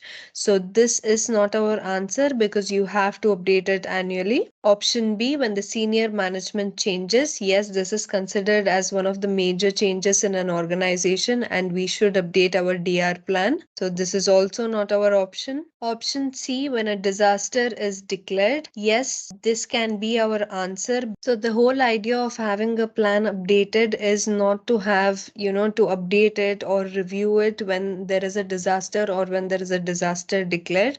So this is not the right time to update or review the DR plan, okay? But we'll see the other options as well. Option D, when there's a major component change, yes, this is considered as a significant change. So we will have to update our DR and BCP plan. Option E is when the company splits into several companies. Yes, that is also considered as a major change whenever, the company splits into several different companies, or when there is an acquisition or merger, you have to update your DR and BCP plan. So the answer is to this question, when it is not considered to update your BCP or disaster plan, is when a disaster is declared. Let's go to the next question. Match the following DNS terms with their right definition. So we need to know about shadowing, footprinting, zone signing, and spoofing. What does DNS stand for? Domain name resolution. This is a hierarchical and decentralized naming system which resolves a fully qualified domain name, that is FQDN, to an IP address. That is, it allows the use of user-friendly names instead of using the IP addresses. Okay. It operates over UDP port 53. On a higher level, when you type in any domain in your browser, like for example, google.com, a request is sent to the DNS server asking what is the IP address of this domain. That is, this domain is google.com in this case. And then the DNS server will give you the IP address saying this is the IP address of google.com. Once you have the IP address of the domain, you go to that IP address, maybe it is a web server, and then you request for maybe say a file, and then you get a response from the web server saying this is the file here. Yeah. Let's see some of the threats to the DNS infrastructure. The first one is footprinting. Here, what an attacker does is he attempts to gather DNS zone data information for a domain, okay? Like using zone transfer. We'll see what is drone transfer in a minute. This is in order to get the entire target environment mapped out. Like for example, he's trying to gather DNS domain names, computer names, IP addresses, right? Zone transfer is a process by which the information between different DNS servers are maintained to be the same. Like they send copies of information from one DNS server to the other so that all of them have the same information. Okay. Then there is denial of service attack. Here, like any other DOS attack, the availability of network services is impacted by flooding one or more DNS servers in the network with queries. Then we have the redirection attack. Here, an attacker can redirect queries for DNS names to servers that are under the control of the attacker. Then we have spoofing. Here, when a DNS server accepts and uses incorrect information, right, from a host that is not supposed to give this information, then it is called spoofing. DNS spoofing is in fact nothing but malicious cache poisoning attack, where forged data is placed in the cache of the name servers. Then we have data modification as well, like for example, an attempt by the attacker to spoof valid IP addresses in the IP packets that the attacker has created. When somebody does this, it gives the packets the appearance of coming from a valid IP address. And with a valid IP address, the attacker can gain access to the network, destroy data, or conduct other attacks. And then we have DNS shadowing attack. Here, the attacker can gain access to the domain registrant's account and then create subdomains from the parent domain. This is to draw visitors to these malicious or, bogus sites. That is the subdomains. When DNS was created, it was created only from the functionality perspective. There was no security in mind. Later came the security with DNSSEC, that is DNS security extensions. This provides origin authority, data integrity, and authenticated denial of existence, but it does not provide confidentiality. So in DNSSEC, right, it uses a process called zone signing, in which it uses digital certificates to sign the DNS records. This is nothing but validating zone transfers with a digital signature. Now that we know what is DNS, a little bit about DNSSEC and the threats to the DNS infrastructure, let's go back to our question and try to answer it. The first one is shadowing. Shadowing is nothing but creating bogus subdomains. Next, we have footprinting. Footprinting is gathering DNS domain names, IP addresses, computer names, right? Zone signing is validating zone transfers, and this is done with a digital signature. Then we have spoofing. Spoofing is nothing but cache poisoning. Okay. So this is the answer. Shadowing create bogus subdomains. Footprinting gather DNS domain names and IP addresses. Zone signing validate zone transfers. Spoofing cache poisoning. Let's go to the next question. How is the following intellectual property protected with? So we need to map what intellectual property, that is customer list, brand name, newly invented machine, music, is protected using what? Okay. Let's see what is an intellectual property. The short form for this is IP. Okay. Any work or invention that is the result of creativity is the intellectual property or IP. Strong contract language should be used to ensure the protection of intellectual property when it is created in the cloud. Okay. There are 4 intellectual protection types. Let's see them one by one. The first one is copyright protection. This protects the expressions of ideas or creative work. This protects the expression of ideas rather than the ideas themselves. Okay, remember that. Copyright provides author or owner rights. The work does not have to be registered or published to be protected by copyright. The author controls how the work is distributed, reproduced, or used. The limitations to copyright include the fair sale and the fair use policies. For example, movies, music, paintings, books, computer programs, technical drawings are protected by copyright. Copyright provides protection for the lifetime of the author plus up to 70 years after the death of the author. The next protection type is trademarks. This protects any goods that identify and distinguish one manufacturer or seller from the others. For example, it can be any word, symbol, name, graphic, label, device, or a combination of these, like company brands, operating system logos, etc. This is protected from anyone trying to steal the organization's look and feel. Then the third protection type is patents. This protects inventions, processes, materials, decorations, plant life, etc. This grants a property right to the inventor. The inventor should file for the legal ownership of an invention to get a patent. The owner has exclusive rights of the invention for 20 years. The invention must be novel and non-obvious. Then the fourth protection type is trade secrets. This requires maintaining secrecy. It never expires. This can be like protected forever, okay? Like for example, it protects processes, formulas, commercial methods, customer list or client list. There are few trade secret requirements. Like for example, it must be genuine and non-obvious. It must provide the owner a competitive or economic advantage and therefore have value to the owner. It must be reasonably protected from disclosure. Okay. Now that we know what is intellectual property and the types, how it is protected, let's go back to the question and try to answer it. So the customer list should be protected by trade secret. The organization should maintain secrecy. The brand name, logo, everything is protected by trademark. Newly invented machine is protected by patent. Music, drawings, movies, everything is protected by copyright. So this is the answer.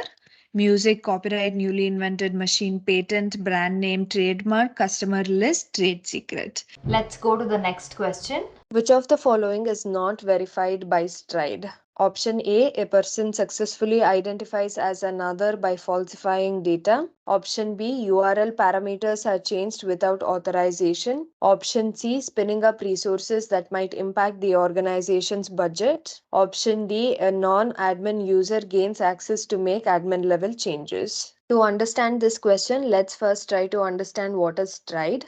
Stride is a threat modeling methodology. The goal of threat modeling is to identify or determine any weaknesses in the application and the potential ingress and egress and actors involved. This is done before the weakness is introduced to production. Stride characterizes known threats according to the kinds of exploits that are used. It provides mnemonic for security threats in the 6 categories. The first one, that is S, stands for spoofing.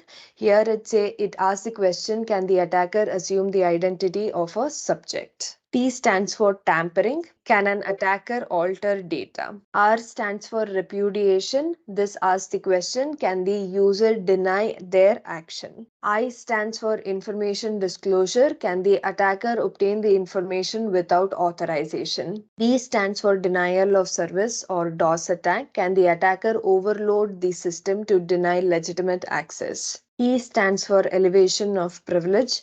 Can the attacker gain a privilege level above what is permitted? Each of this threat is a violation of a desirable property for a system. Like spoofing is a violation of authenticity, tampering is a violation of integrity, repudiation is a violation of non-repudiation, information disclosure is a violation of confidentiality, denial of service or DOS is a violation of availability, elevation of privilege is a violation of authorization. Now that we know what is tried, let's try to answer the question. Option A is a person successfully identifies as an other by falsifying data. This is nothing but spoofing. Spoofing is verified by Stride, so this is not our option. Option B is URL parameters are changed without authorization. This is nothing but altering data. That is the second one, tampering. So tampering is also identified by Stride, so this is not our option. Option C, spinning up resources that might impact the organization's budget. Stride never verifies anything related to the budget specifically. So this might be our correct answer, but let's see option D as well. Option D is a non-admin user gains access to make admin level changes. This is nothing but elevation of privilege, and hence it is also verified by Stride. So the only option that is left is option C, which is not verified by Stride, and that is our option. Let's go to the next question. What represents a good risk management? Option A, quantify risk. Option B, eliminate the inherent risk. Option C, minimize the residual risk. Option D, apply the best security controls. The first option is quantify risk. There are 3 options in risk assessment to carry out the process, right? First is quantitative risk assessment, qualitative, and hybrid. Quantitative risk assessment is assigning actual monetary value. Qualitative is assessment based on the experience, and hybrid is combining quantitative and qualitative. So quantifying risk is, yes, one of the methods to carry out risk management, but that is not the ultimate goal or describes a good risk management. So this is not the option. Option B says eliminate the inherent risk. Option B is eliminate the inherent risk. Inherent risk can be described as the untreated risk. That means there is no control in place, no security safeguards, right? Before that, whatever risk is present, the natural level of risk, that is called as inherent risk. Inherent risk can also be referred to as the current risk level of the organization, taking the existing set of controls in account, and the existing set of controls are considered to be incomplete or not the ideal choice. Always remember that the inherent risk can never be completely eliminated. So option B is not our option here. Option C says minimize the residual risk. Residual risk is the risk after countermeasures or safeguards are applied. So yes, for now, option C looks like a very good choice, because risk management is nothing but the process of identifying, analyzing, and then reducing the risk to an acceptable level. So let's consider this option for now, but we'll also see option D, which says apply the best security controls. Okay, we are applying the best security controls to minimize the residual risk or the actual total risk or the inherent risk, right? Though this is a very good practice to apply the best security controls, you'll also have to make sure it is appropriate to your organization. But the ultimate goal, how we can measure a risk management process, if it is successful or no, is by option C, to check if it minimizes the residual risk. So the correct answer for today's question is option C, minimize the residual risk.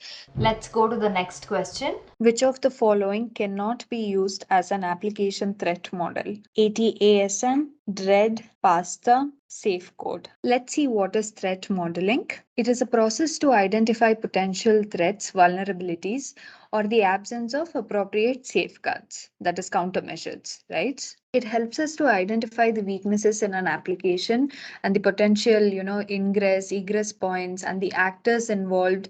All this is done before it is introduced to production. Threat modeling basically answers questions like where is the application most vulnerable to get attacked? What are the most relevant threats? What needs to be done to safeguard against these threats? There are many threat modeling methodologies, okay? Let's see the first threat modeling methodology, that is Triad. Triad helps us categorize known threats according to the kinds of exploits that are used.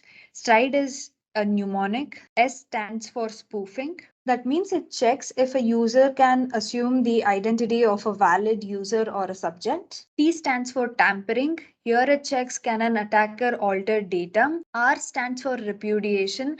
Can the user deny their action? That is what is checked. Next is information disclosure, which stands for I. Can the attacker obtain the information without any authorization? D stands for denial of service, that is DOS attack. Can the attacker overload a system to deny legitimate access? E stands for elevation of privilege, that checks, can the attacker gain a privilege level above what is permitted. Next, we'll see what is PASTA. This is also a threat model. It stands for Process for Attack Simulation and Threat Analysis. There are 7 stages of PASTA threat modeling. The first one is to define your business objectives. Here we focus on what is important to our business, understand the objectives of each application or product. Then the second step is to define the technical scope of assets and components. That is, we are trying to understand the attack surface and to create a picture of what needs to be protected. Like, for example, how are they configured? What are the dependencies they have on other applications, internal or external applications? The next step is application factoring and to identify application controls, that is application decomposition. That is, here we map the relationship between different components of the application. We identify the users, their roles and permissions, what are the assets being used, the data, the services, hardware and software. Next is threat analysis based on threat intelligence. Usually we research and find out what are the threats that can affect the application based on the previous data as well that has affected applications or assets in your organization. So we do the threat analysis. Next is vulnerability analysis. We try to map which weaknesses will break under what threats. Then the sixth step is to analyze and model attacks. In this stage, we try to mimic the attacks that could exploit any, weaknesses or vulnerabilities that are identified. The last and final step is risk or impact analysis and develop the countermeasures. The next threat model that we'll see is DREAD. DREAD focuses on a quantitative value for assessing risks and threats. With a quantitative value, it can be compared with other systems and even with itself over time. Okay. DREAD is also a mnemonic for risk rating security threats, and it is rated from 1 to 10. Okay. D stands for damage. How bad would an attack be? R stands for reproducibility. How easy is it to reproduce the attack? Then we have exploitability. How much work is it to launch the attack? Affected users. How many people will be impacted by this? Discoverability. How easy is it to discover the threat? Now say I'll rate all of this. Suppose say damage is 5, reproducibility is 2, exploitability 9, affected users I'll give an 8, discoverability I'll give a 5. To calculate the risk dread, we have to add all these values, that is 5 plus 2 plus 9 plus 8 plus 5, and divided by 5. Next we have ATASM threat modeling methodology. A stands for architecture, T stands for threats, AS stands for attack surfaces, and M stands for mitigations. This threat modeling helps us to highlight the importance of structural understanding of a system for the purpose of threat modeling. There are mainly 4 steps in this threat model. The first one is to understand the architecture, that is all the components of the architecture, understand every communication flow and any valuable data that is moved and stored.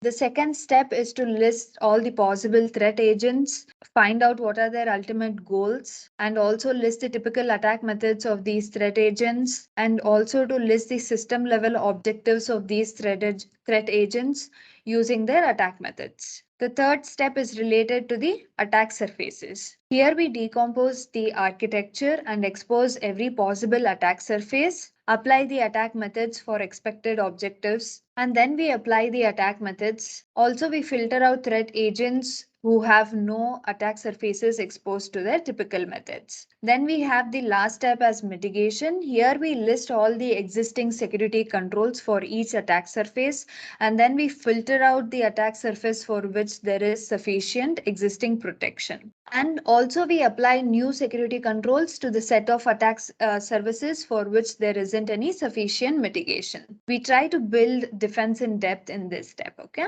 And this is about the threat modeling part. There is also another option called SAFECode in the question, right? SAFECode stands for Software Assurance Forum for Excellence in Code. This is an organization that provides a global industry forum where all the business leaders and technical experts can come together to exchange their insights and ideas. This is mainly to create, improve, and promote scalable and effective software security programs. SAFECode publishes a guide called SAFECode Fundamental Practices for Secure Software Development in an effort to help organizations to initiate or improve their own software assurance programs and encourage the industry-wide adoption of fundamental secure development practices. SAFECode focuses on fundamental practices to reflect, current best practices, new technical considerations, and a successful secure software development lifecycle, that is SDLC.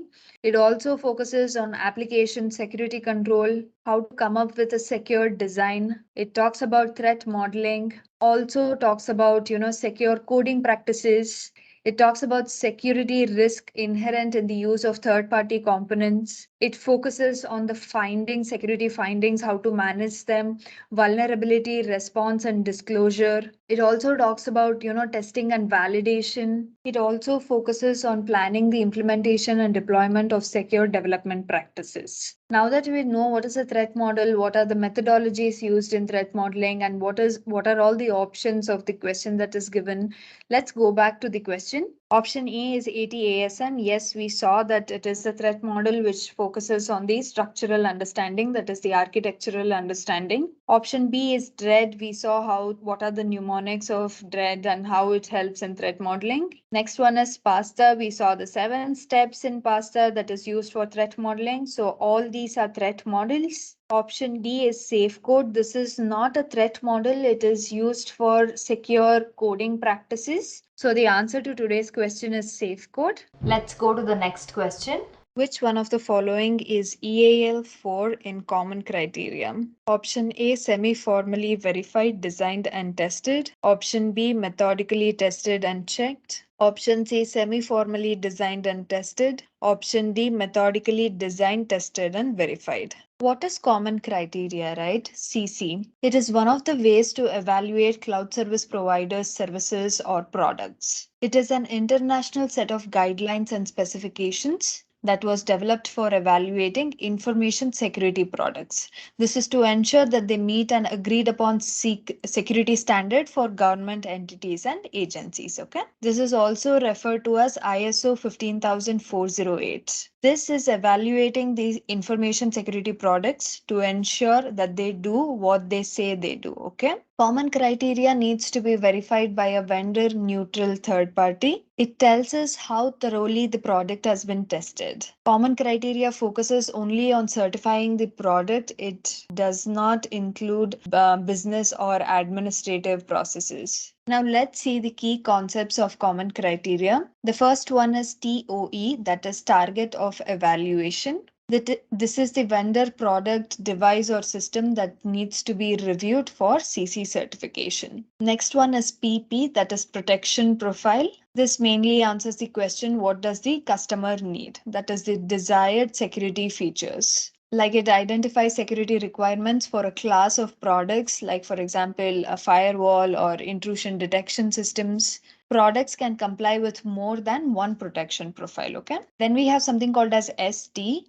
It stands for security target. This is the claim of security from the vendor that are built into the product. The product is the target of evaluation.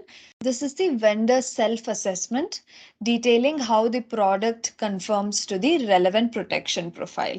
Then we have EAL, that is evaluation assurance levels. This talks about how thoroughly the product was tested.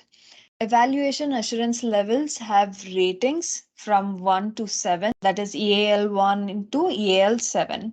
EAL1 provides the lowest level of evaluation and EAL7 provides the highest. The higher the level of evaluation, that means the more quality assurance tests it has undergone. This doesn't necessarily mean that it is more secure. Okay, this is talking only about the testing, quality testing that happens. Now let's see the levels. Level 1 is functionally tested. Level 2 means that the product is structurally tested. Level 3 is methodically tested and checked. Level 4 refers to the product being methodically designed, tested, and reviewed. EAL 5 is semi-formally designed and tested. Sixth one is semi-formally verified, designed, and tested. The last level, that is the seventh one, which provides the highest evaluation, is formally verified, designed, and tested. So if you have worked in a testing team or got your software, tested, you might have noticed that usually functional testing is the first thing that happens. That is, they're testing for the functions of that product or services. Suppose, say, if the product needs to take an input A and provide an output B.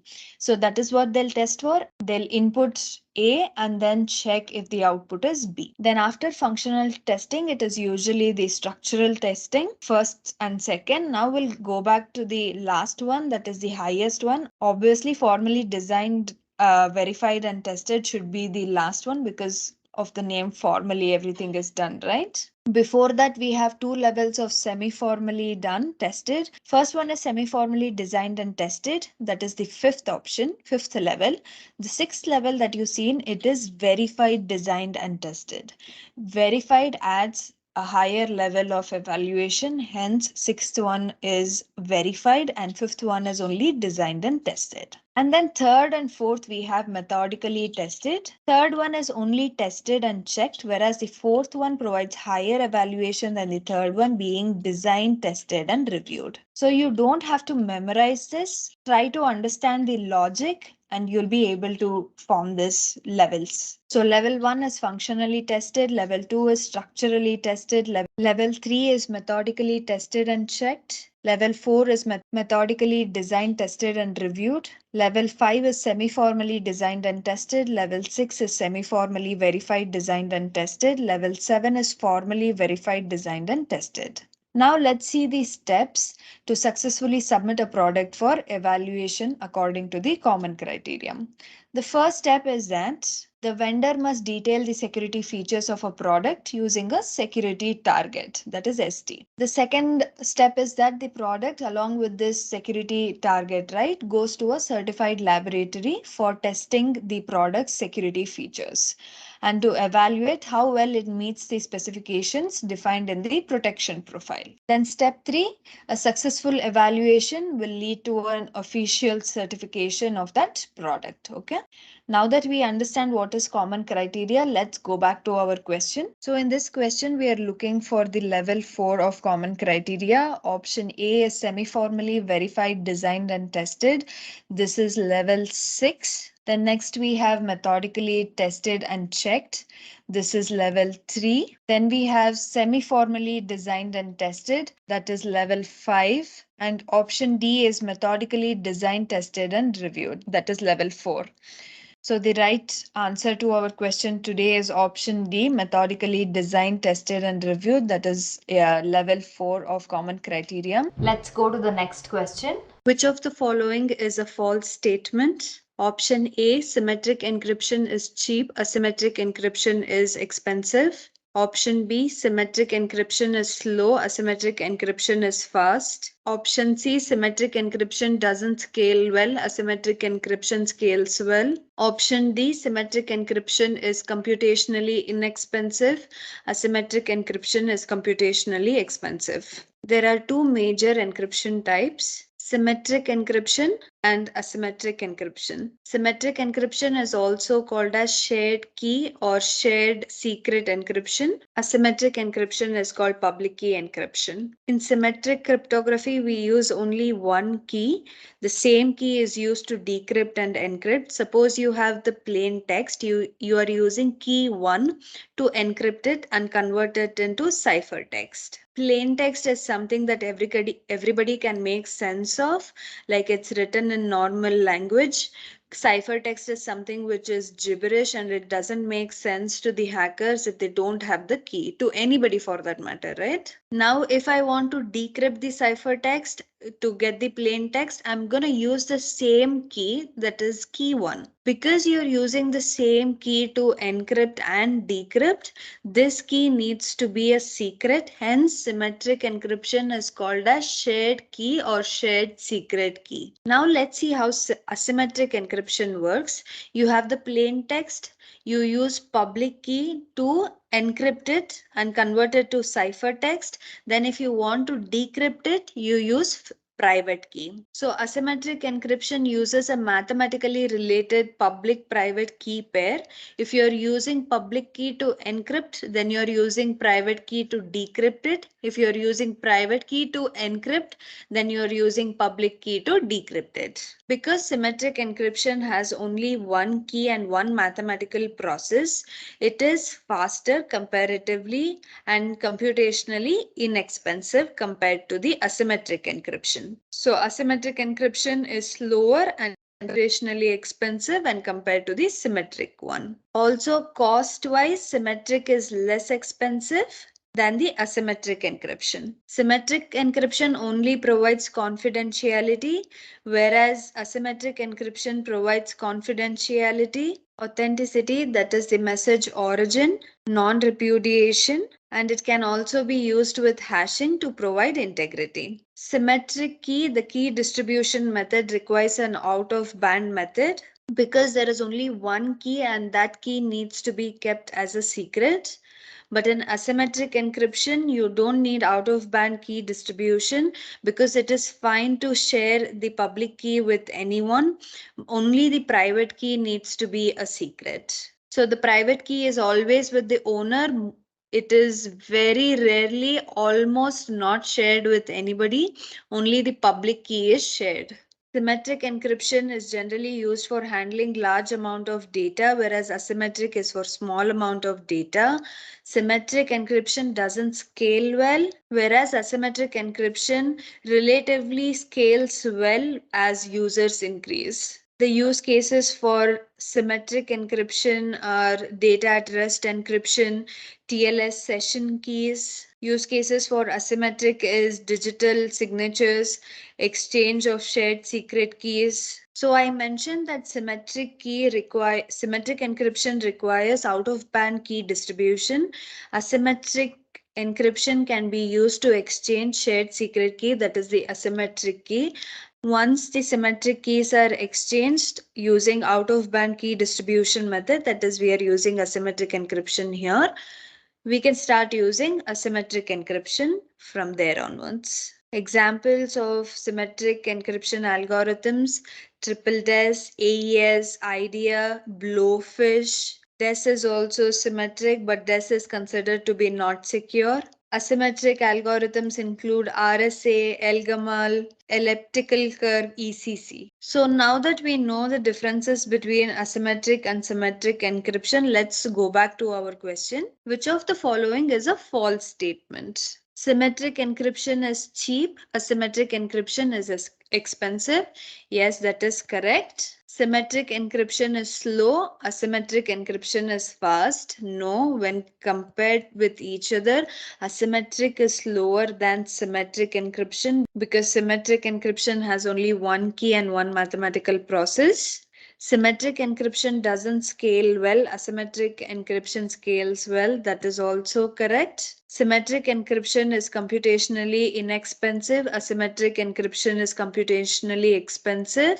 That is also correct. So the right answer to our question is symmetric encryption is slow and asymmetric encryption is fast. That is option B, which is a false statement. Let's go to the next question. What are the two types of TLS protocols? Option A, establish and record. Option B, handshake and record. Option C, establish and handshake.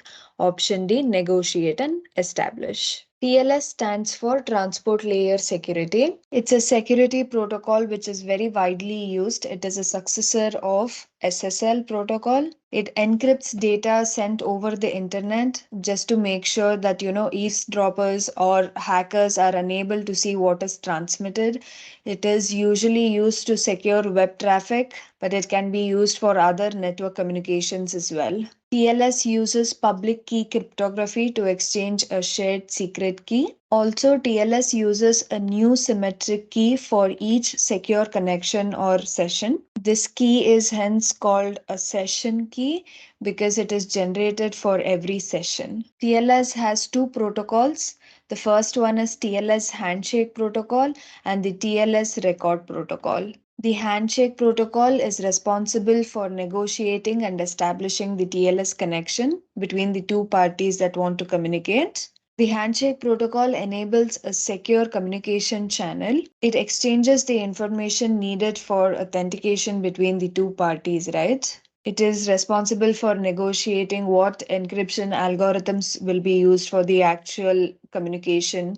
It is also responsible for the encryption key exchange between the two parties. Now coming to the record protocol. Record protocol is the one that is responsible for the actual secure communication. It verifies the data integrity and the origin, okay? So to summarize, TLS has two protocols, handshake and record. Record protocol is responsible for the actual secure communication that the data is transferred, right, from one party to the other. But the handshake protocol is responsible for setting up that secure communication. It is authenticating, it is exchanging the keys, it is negotiating the encryption algorithms. So the first initial setup is done by the handshake protocol, and then the actual secure communication, it is the responsibility of the record protocol. So to go back to our question, option B, handshake and record, is the correct option because those are the two protocols used by TLS. Let's go to the next question. What is the first step after installing a software? Option A, apply baselines and patches. Option B, provide access to the right users. Option C, change the default credentials. Option D, vulnerability scanning. So if we look at all the options, all of them look like good security measures that can be taken. Option A is to apply baselines and patches. Yes, we have to apply the baselines and and patches. Let's see the option D, provide access to the right users. Yes, we have to provide access to the right users and, not provide access to the ones that are not required. Option C is to change the default credentials. If I compare the first three, changing the default credentials look more immediate step that needs to be taken. Let's see option D as well. It is vulnerability scanning. You have to scan the software, but it is lower on the list when compared to changing the default credentials, because these default credentials are very well known. Like most of us know what are these default credentials. Usually it is admin, and all of the software or application packages come with a default set of credentials that can be used to, log into admin portals, admin interfaces. And these credentials are mentioned in manuals, like you get manuals with the application, right? It's mostly mentioned there. These default credentials are present so that they allow the first time access to the software, but they need to be changed as soon as we install them to a stronger password. And also there are many automated scanning tools that can be used to probe for, such interfaces where default credentials are used. So the first step that you need to do always after installing the software is to change the default credentials. So the answer to our question is option C, change the default credentials. Let's go to the next question. What is not achieved by digital signatures? Option A, integrity. Option B, confidentiality. Option C, non-repudiation. Option D, authenticity. To answer this question, let's see what is a digital signature and how it can be achieved. Digital signature, these are almost like handwritten signatures or a stamped seal. The only thing is they are used for a electronic message, software, or a digital document. Digital signatures use asymmetric cryptography. Some of the signing algorithms that are used are RSA, DSA, that is digital signature algorithm, and ECDSA, that is elliptic curve digital signature algorithm. Now let's see how to create a digital signature. Suppose say I want to send a message. First, let's talk about the sender's side. So I send this message through a hash function to generate a message digest. That is a hash value. In this case, let's assume that it is 1234. Now that we have this hash value, I will send this hash value through an encryption function.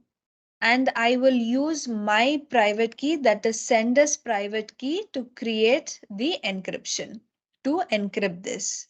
Once I encrypt, that becomes the digital signature. Now I take the message as well as the digital signature and send it to the receiver. Now what will the receiver do? First, he will take the message, send it to the hash function and create a hash. That hash value should be equal to what was created before, that is 1234. And now he will take the digital signature, send it through the decryption function, and to decrypt, he will use my public key, that is sender's public key. Once it is decrypted, it should create the same hash value. If both the hash values are equal, then the message is not tampered with. That means that the document or the message was not modified intentionally or unintentionally from the time it was digitally signed.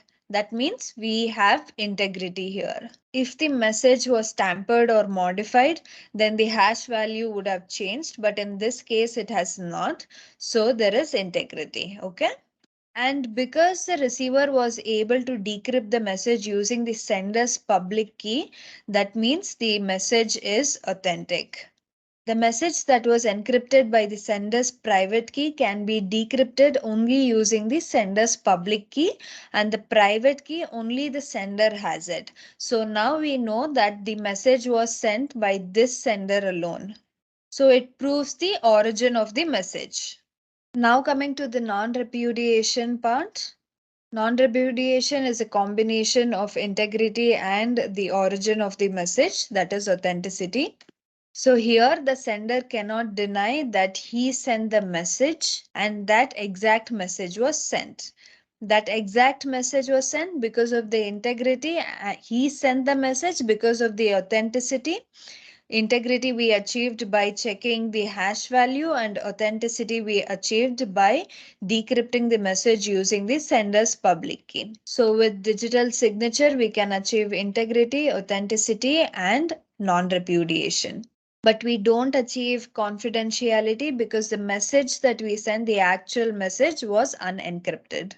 So to go back to our question, option A, what was not achieved by digital signature? Integrity. Integrity was achieved because of the hash values. Next one is confidentiality. Confidentiality is not achieved because the actual message that we sent was unencrypted. Next is non-repudiation. This was also achieved because we have the integrity and authenticity, that is message origin, and the sender cannot deny that the message was sent by him and the same exact message, right? Then we have authenticity as well because we were able to decrypt the message digest using the sender's public key, which was encrypted using the sender's private key, and only the sender has the private key. So the answer to today's question is confidentiality. Let's go to the next question. What would be the best solution to help adhere to the data requirements that are mandated by geographic borders? Option A, firewall. Option B, IDS. Option C, IPS. Option D, geofencing. Here the question is asking what can we do to provide security based on the geographic borders. That is nothing but location. Now let's try to understand what is a firewall, IDS, IPS, or geofencing, and then see how we can answer this question. What are firewalls? These are the primary network security controls that are used to separate networks of differing security levels. So different security levels will have the firewall setup. That was the traditional way how we used to do it. And then we provide access only to the authorized connections. Usually in traditional systems, there are three zones where firewalls are used: the trusted intranet, untrusted internet, and the DMZ, that is the demilitarized zone, that has all the publicly accessible servers. In cloud, firewalls are implemented using the network security groups by the customers. Now let's see the types of firewalls. The first one is the stateless firewall, where it uses the source and destination IP addresses to make the decisions, also the port and the service numbers. Next, we have dynamic firewall. Here, the filters are based on signatures, behavior, heuristics, anomalies, and artificial intelligence. Next, we have is next generation firewall. This has the characteristics of IDS and IPS as well, and it manages traffic through micro-segmentation policies. Host-based or software firewall. Most of the operating systems come with a configurable firewall, and in cloud, these are used to protect the host directly and the virtual machines running on the hosts indirectly. Then we have hardware-based firewalls. For example, hardware-based firewalls are used by the cloud service providers to protect the cloud infrastructure, that is including all the customer applications and data, right, from the internet or an untrusted network. Then we have web application firewall, that is WAF. It is a layer 7 firewall. WAF provides application layer security for web applications. It filters out potentially malicious HTTP requests. WAF is effective against DDoS attacks. Next, we have database active monitoring, DAM. This is again an OSI layer 7 monitoring device. It understands SQL commands. It filters information and commands that are intended for a database. This can be agent-based or network-based. It tracks, monitors, and analyzes access to sensitive databases by privileged and as well as normal users. Okay, this can help to prevent SQL-based attacks. Next, we have XML gateway or XML-based firewall. These are most commonly deployed in line between the firewall and the application server to validate the XML code before it reaches the application. Okay, it defends against message and parser level attacks. It can also defend against familiar web-based attacks like, for example, highly nested elements, recursive or coercive parsing, schema, and WSDL poisoning. WSDL is Web Service Definitional Language. It also filters requests through REST APIs for potential security issues.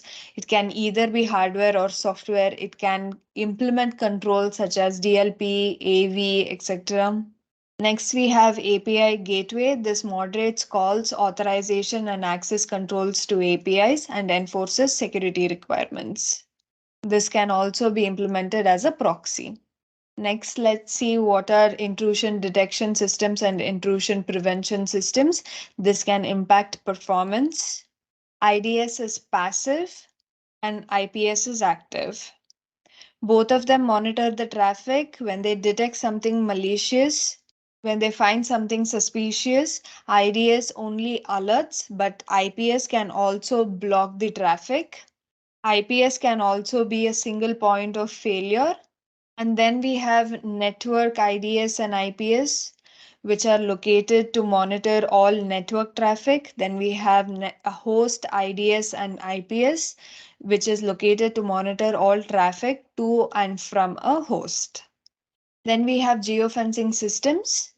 These can identify the physical location of a user who is trying to access a system, and these grant access only if the user is in an authorized area. We can use this to limit access to a single office building, say, or even an entire country. So to go back to our question, here we are asking what can help us, to control the access based on the locations, that is the geographic borders. Though firewall, IDS, and IPS can all be used, somehow configure the rules to do so. Geofencing system is the best solution in such cases, which can identify the location of a user who's trying to access the system. So the answer to today's question is geofencing. Let's go to the next question. Which is not one of the steps to zero trust model? Automated rule-based creation, identify the protect surface, mapping data flows, prioritize the external network. So to understand this question, we will have to understand what is a zero trust model and how is it different from the traditional environment. What is a zero trust security model? So what happens in a traditional environment is that we generally have a security perimeter. That is, usually there is a firewall to separate the internet and the intranet. That is the internal network and the external network. And also we assume that everything in the internal network is secure. It can access any device within the security perimeter. That is, in a traditional environment, everybody inside the network is trusted. Also, if you authenticate once to get to the security perimeter, you can access any resource within that perimeter. Zero trust model behaves in a very different way than the traditional environments. The slogan of zero trust model is to believe no one, assume no trust, and to check everything. Here we assume that any request would be malicious.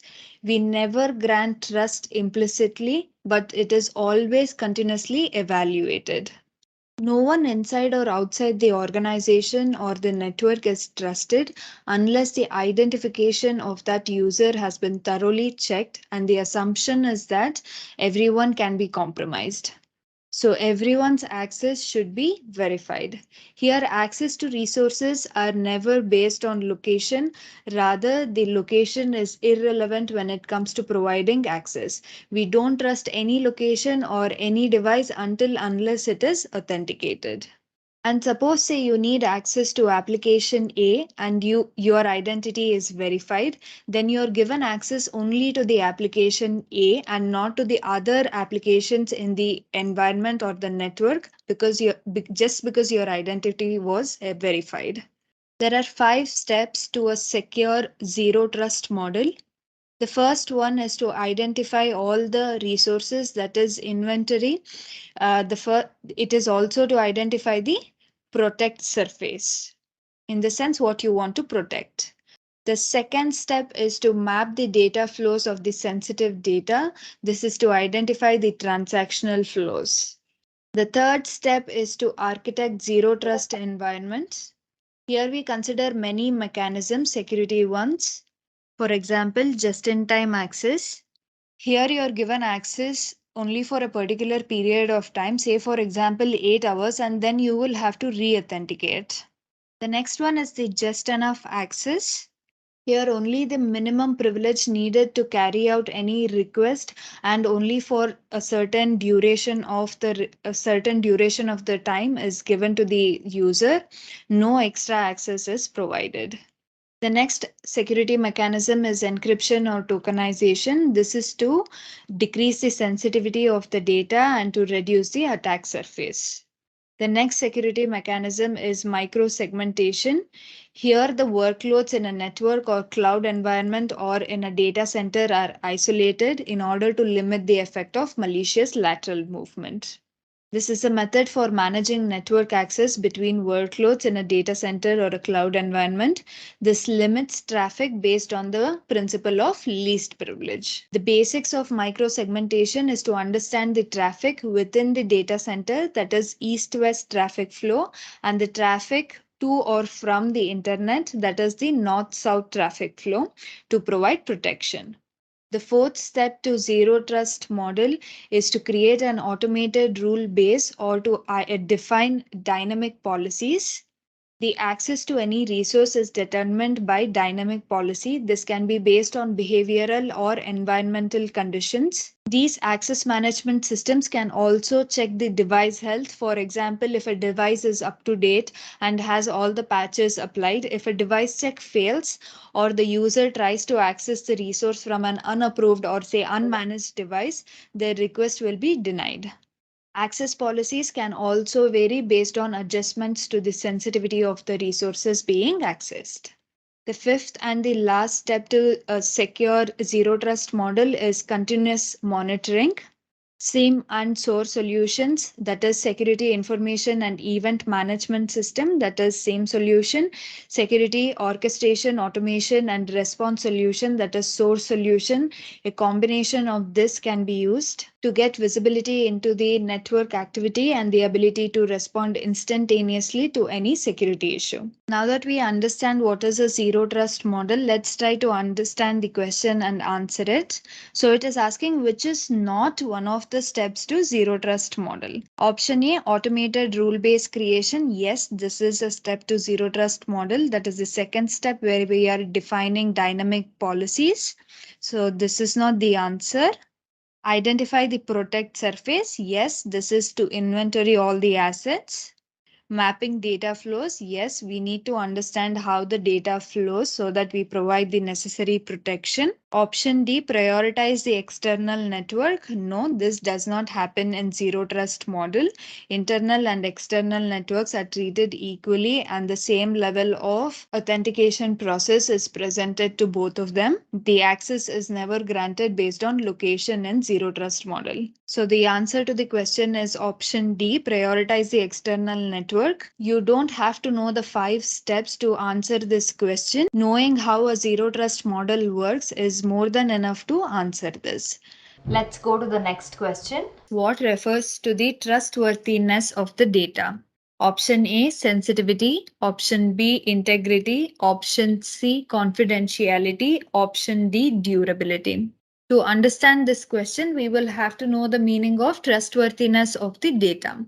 Trustworthiness of data means that it is not altered or changed or corrupted through any unauthorized means. So let's see the options.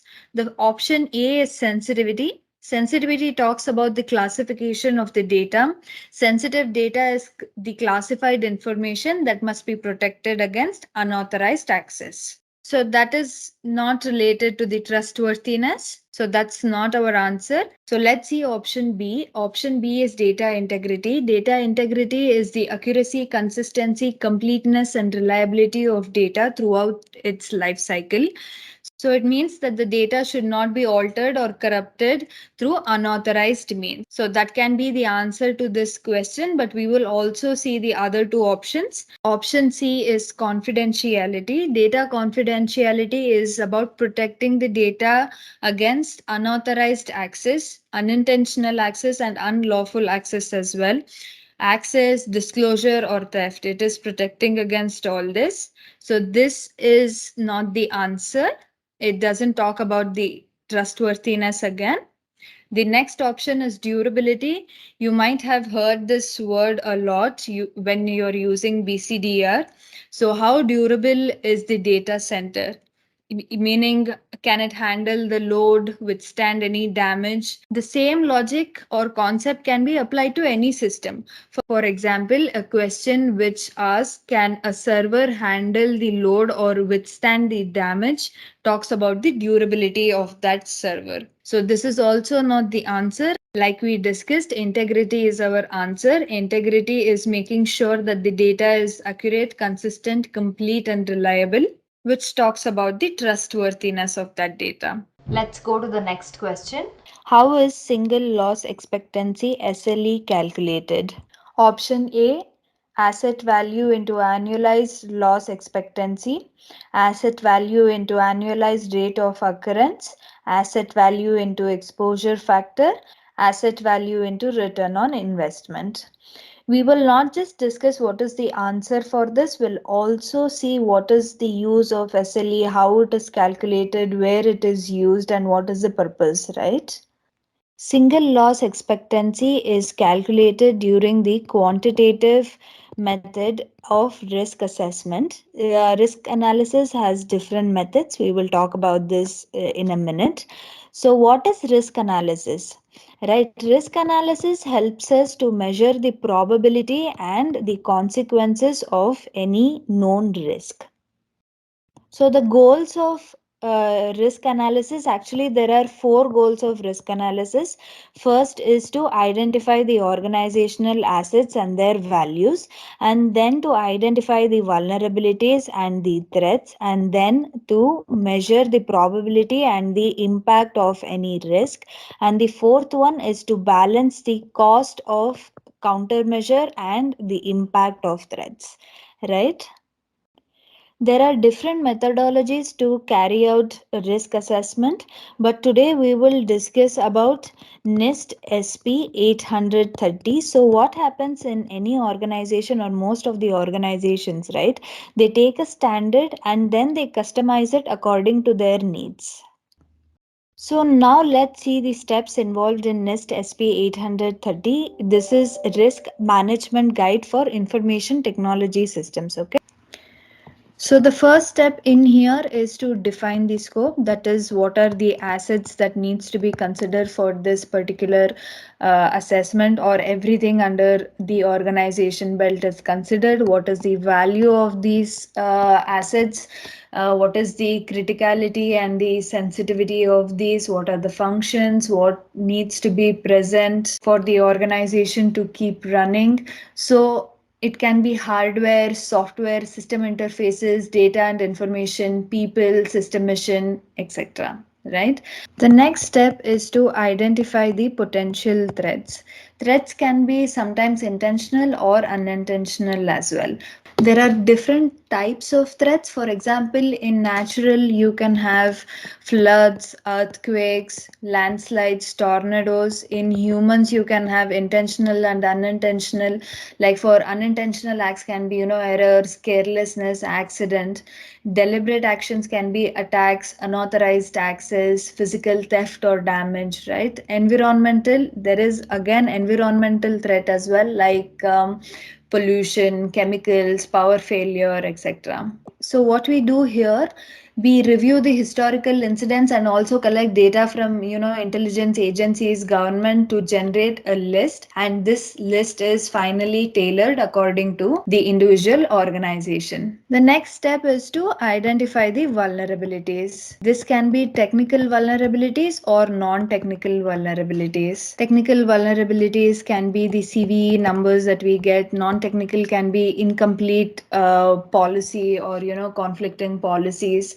So here we take into consideration reports from the prior risk assessments, any audit recommendations that is provided, security requirements, or security test results, and try to create a list of potential vulnerabilities. The next step is risk assessment. So we'll talk in a little bit about risk assessment. Just know for now that there are different types of risk assessments: qualitative, quantitative, and hybrid. Hybrid is the combination of qualitative and quantitative risk assessment. So once we have the likelihood and the impact of risk, right, the next step is risk response. So in risk response, this is also known as risk treatment. There are many methods how you address a risk. The first one here is to mitigate the risk. This is where you reduce the risk, like implement cost effective controls.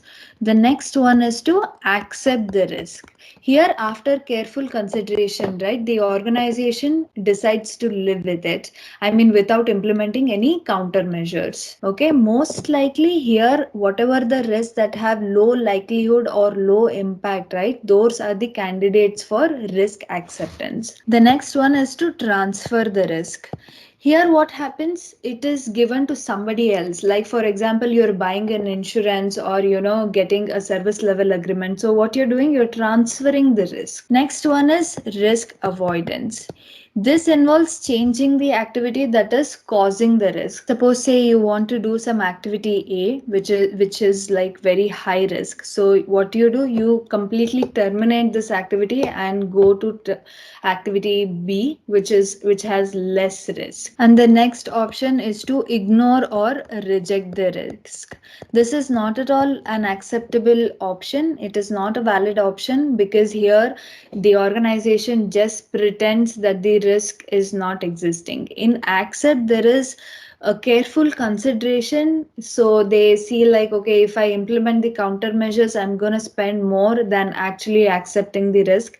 Then they make a good evaluation, then accept the risk. But in ignore or reject, they completely reject it and pretend that the risk never existed. So it is not a valid option. So there are three things that you need to know: total risk, residual risk, and secondary risk. Always remember that total risk can never be completely eliminated. It cannot be 100% mitigated. Okay, total risk is any risk that exists before the controls are implemented. This is calculated using threats into vulnerability into asset value. Residual risk is the risk after the countermeasures or the safeguards are implemented. So residual risk is equal to total risk into control gap. It is also calculated by total risk minus the countermeasures. And there is secondary risk. This is the risk event that comes as a result of another risk response. Suppose say you implement a countermeasure and that countermeasure is causing another risk. So remember that the control gap is the difference between the total risk and the residual risk. It is the amount of risk that is reduced by implementing countermeasures or safeguards. Again, please remember that risk can never be completely eliminated. Okay, going back, we did risk response, and after this we have to do something called as countermeasure selection. That is, you have to select a safeguard.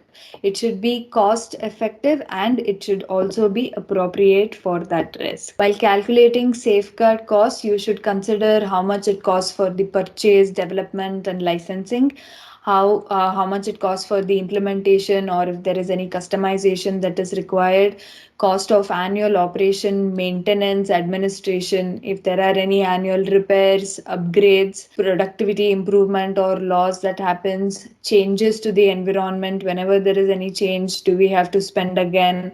Cost of testing and evaluation. So the output of this step would be to identify the controls that could reduce the identified risks or to provide alternate solutions to mitigate the risk. Once all this is done, then we come to documentation.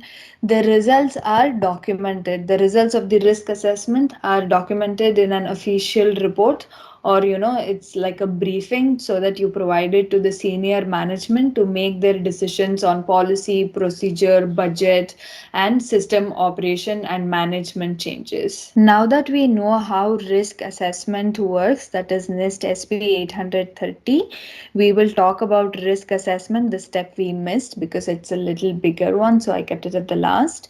Since now we'll see how actually our answer to the question SLE is calculated, what are the steps in risk assessment, what are the types. So in risk assessment, there are three types: qualitative, quantitative, and hybrid. It's more of opinion or scenario based analysis, okay? It does not quantify the data, it does not use any calculations. So the ratings are given, say, suppose the likelihood and impact, right? They're just told, okay, this is going to be high, medium, or low. There is no fixed value to it, like it doesn't quantify. There is no money related, there are no numbers in qualitative risk analysis. Some of the techniques that we use in qualitative risk analysis are brainstorming. It's like a group discussion.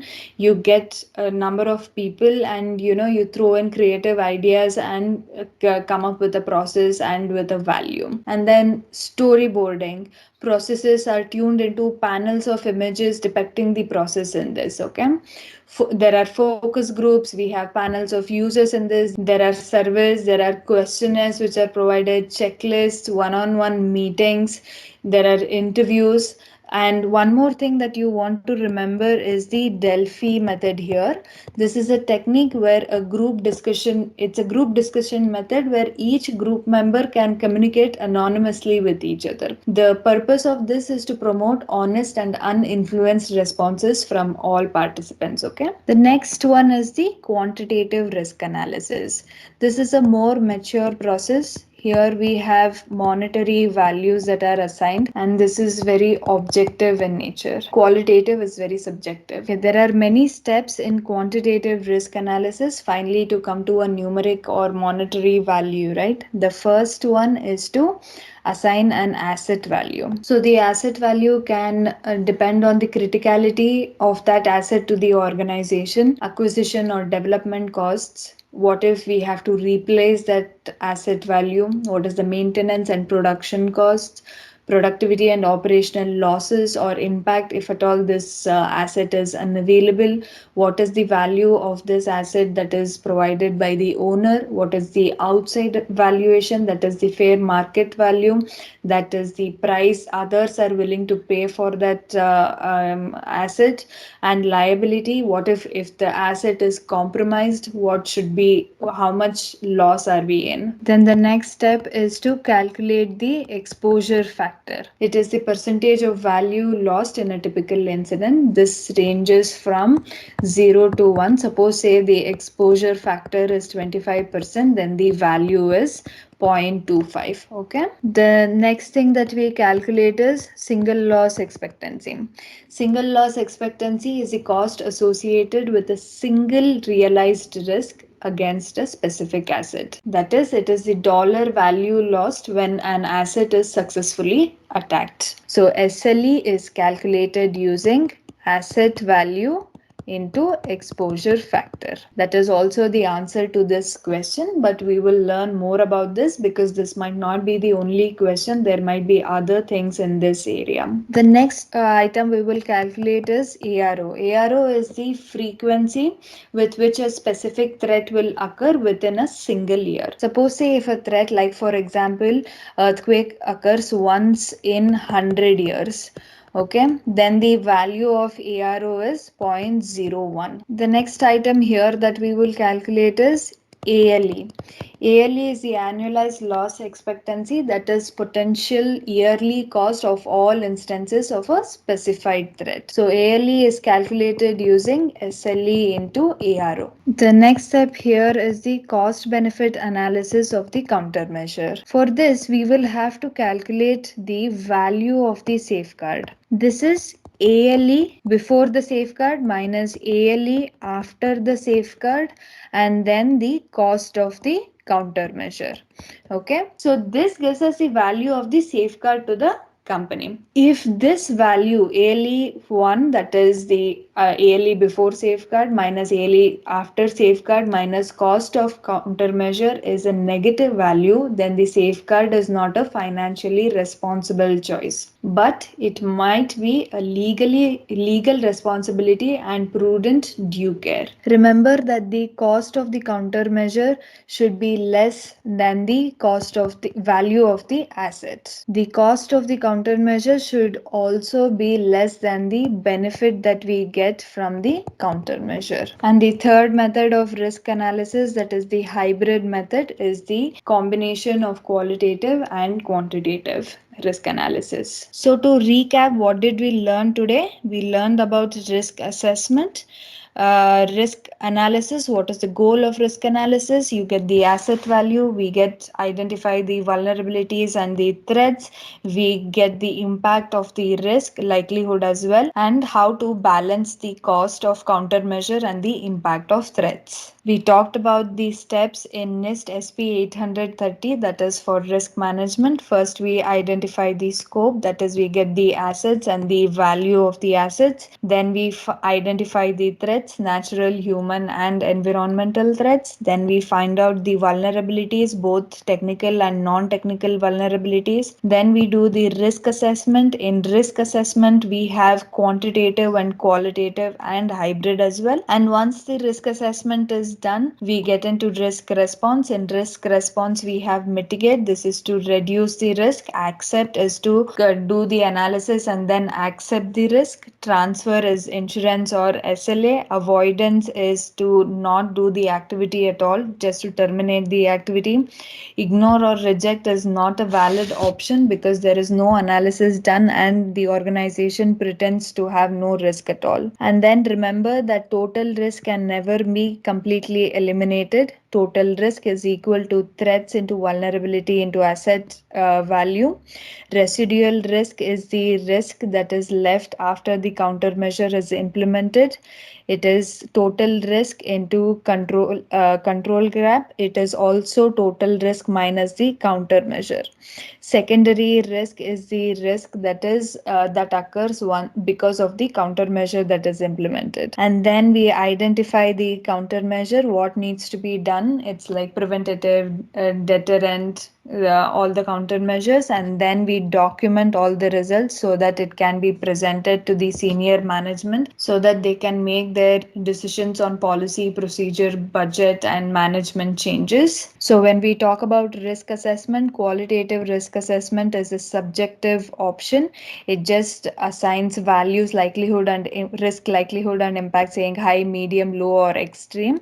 And it is there are many qualitative techniques that we can use. For example, interviews, group discussions, Delphi method, where in the group discussion everybody can share their ideas anonymously. Quantitative risk assessment is a very mature process. It assigns monetary or numeric values to the risk. It is also very objective. In quantitative, first we identify the asset value and then we find out what is the exposure factor. Exposure factor is always percentage value, that is percentage of value lost in a typical incident. This ranges from 0 to 1.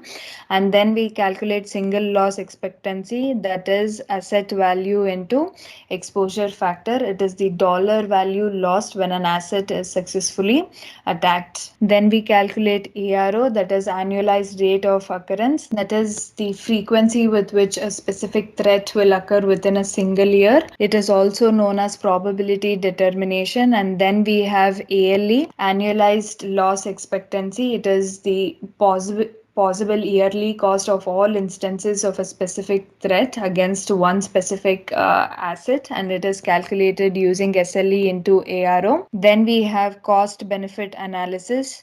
The value of the safeguard to the organization is calculated using ALE, that is ALE before safeguard, ALE after safeguard minus the cost of countermeasure. This cost of countermeasure is annual cost of countermeasure. Okay, if this result is negative, then the safeguard is not a financially good option, but we might want to consider legal responsibility and prudent care and implement the countermeasure. Remember that the cost of countermeasure should be less than the asset value, and it should also be less than the benefit that we get from the countermeasure. Now the answer to this question might seem very easy. So single loss expectancy SLE is calculated by this formula, asset value into exposure factor. Let's go to the next question. What involves hiding data in a data set to prevent someone from identifying specific individuals based on other data fields?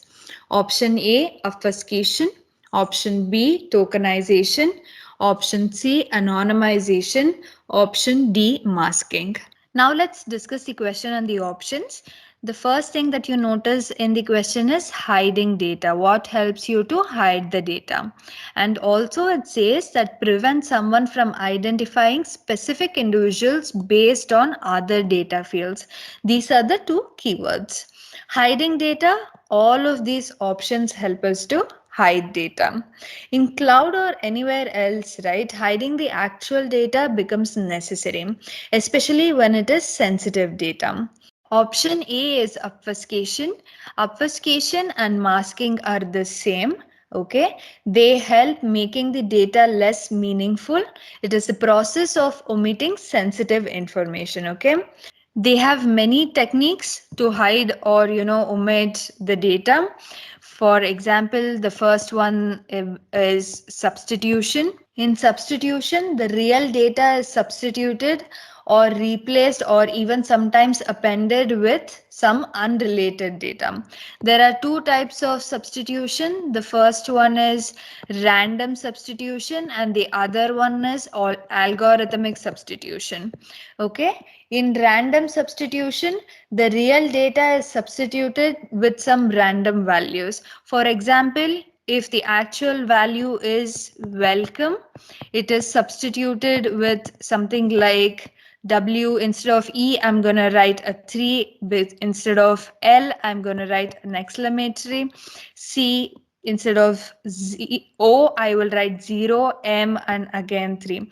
This is random substitution. In algorithmic substitution, the real data is replaced based on an algorithm. It is a two-way substitution. Okay, what does it mean? If you know the algorithm, the real data can be regenerated from the substituted data. The next method of obfuscation or masking is scrambling. Okay, or you can also call it as shuffling. This is just jumbling the characters in a random order. Okay, for example, suppose the student ID is 1 2 3 4 5 in production. This can be represented as 4 5 7 9 6, something like that in dev or test environment. Okay, and the next method is deleting. It is also called as nulling. In this, exactly as it says, it is deleting the data. Like for example, the data appears to be empty or blank when an unauthorized person tries to access it. Next method is data masking. In this, what happens? Suppose say that you have your SSN number. SSN number, if you have noticed, is always represented as XXX and then last 4 digits. Okay, the first 5 digits are masked. It is star star star or XXX, something like that, and only the last 4 digits of the SSN is available. This is called as data masking. Actually, in data masking, there are 2 different types. One is dynamic data masking and the other is static data masking. In static data masking, a copy of the real data is created and then only the copy is obscured and then used. Okay, this is a very good option when somebody wants to use the production data in a dev or test environment. The next one is dynamic data masking. Here the data is masked in real time. Okay, this is done in real time instead of creating a copy of the actual data. This dynamic data masking is also called as on the fly masking. Suppose say a customer service representative wants to see only the last 4 digits of the SSN. The actual database will have the entire SSN, okay? But the first 5 digits will be masked from the representative. Now let's talk about option B, tokenization. In tokenization, what happens? A token is generated and that is used to substitute the sensitive data. The token is also stored in a very secure location, like for example, a database. When an unauthorized person wants to see the data, right, only the token is visible to them, not the actual data. This typically uses two databases. Okay, one to store the actual data and the other one to store the tokens. And also remember that it can be used to map back to the original data. Now let's talk about anonymization. Anonymization is also called as data de-identification. Okay, before we understand what is anonymization, we need to understand what are direct and indirect identifiers in a PII. Okay, direct identifiers examples can be like SSN numbers, emails, names, etc. Right? These identifiers immediately reveal the individual's identity. You know, the examples of indirect identifiers are like location, birthplace, what industry, pets, etc. Right? Dates, events, so many things. These indirect identifiers should also be protected, because when many indirect identifiers are put together, they reveal the identity of a specific individual. The act of removing both direct and indirect identifiers is called as anonymization. So this prevents identifying specific individuals based on other data fields as well. So that exactly answers our question, where it is hiding the data and also it is not revealing the identification based on other data fields too. So the answer is anonymization. I hope you understood why the answer is anonymization and not the other options, because anonymization helps us remove indirect and direct identifiers as well. So you cannot trace back the individual based on other data fields too. But whereas in tokenization, you can regenerate the actual value using the token and the algorithm. Masking also, the entire actual value is there. The last 4 digits of SSN, you know, the 123 is still available. Even in obfuscation, like for like data masking and obfuscation are the same. Masking, you understood, you know, the last 4 digits of SSN is still available. And say for example, shuffling, if you try couple of times, you might get back the data. So our answer is anonymization. Let's go to the next question. Which of the following best enforces separation of duties by dividing permissions and responsibilities among multiple users? Option A, role-based access control, RBAC. Option B, discretionary access control, DAC. Option C, mandatory access control, MAC. Option D, attribute-based access control. I already explained these access controls in one of the previous questions. I would recommend going back to it if you don't remember. So here I'll keep it very brief. Now let's see the options. First one is role-based access control. RBAC is an access control that assigns permissions and responsibility based on the user's roles within an organization. It enforces the principle of least privilege by dividing access permissions into roles and ensuring that users are assigned only the privileges necessary for their specific roles. This separation of duties is a crucial aspect of RBAC, as it helps prevent conflicts of interest and potential abuse of privileges. So, by the explanation of RBAC, this looks like the answer to our question, but let's go back and see the other options as well. Option D is DAC. DAC is an access control model where the owner of a resource, like the file owner, has the discretion to decide or determine who can access and modify that resource. It does not explicitly enforce separation of duties, so this is not the answer. Mandatory access control, that is MAC, is an access control model that assigns access permissions based on predefined rules and labels. It is typically used in highly secure environments and does not directly address the separation of duties, okay? So this is also not the answer. Option D is attribute-based access control, ABAC. This is an access control model that makes decision based on a combination of attributes associated with the user, resource, and environmental conditions. ABAC provides a flexible and fine-grained access control mechanism, but it does not specifically focus on the separation of duties, okay? So RBAC, which says, okay, if somebody is an admin, they have a specific set of duties, or if they are an operator, they have a specific set of duties, so that enforces separation of duties. So option A, role-based access control, is the answer. Let's go to the next question. Match the following DNS terms with their right definition. So we need to know about shadowing, footprinting, zone signing, and spoofing. What does DNS stand for? Domain Name Resolution. This is a hierarchical and decentralized naming system which resolves a fully qualified domain name, that is FQDN, to an IP address.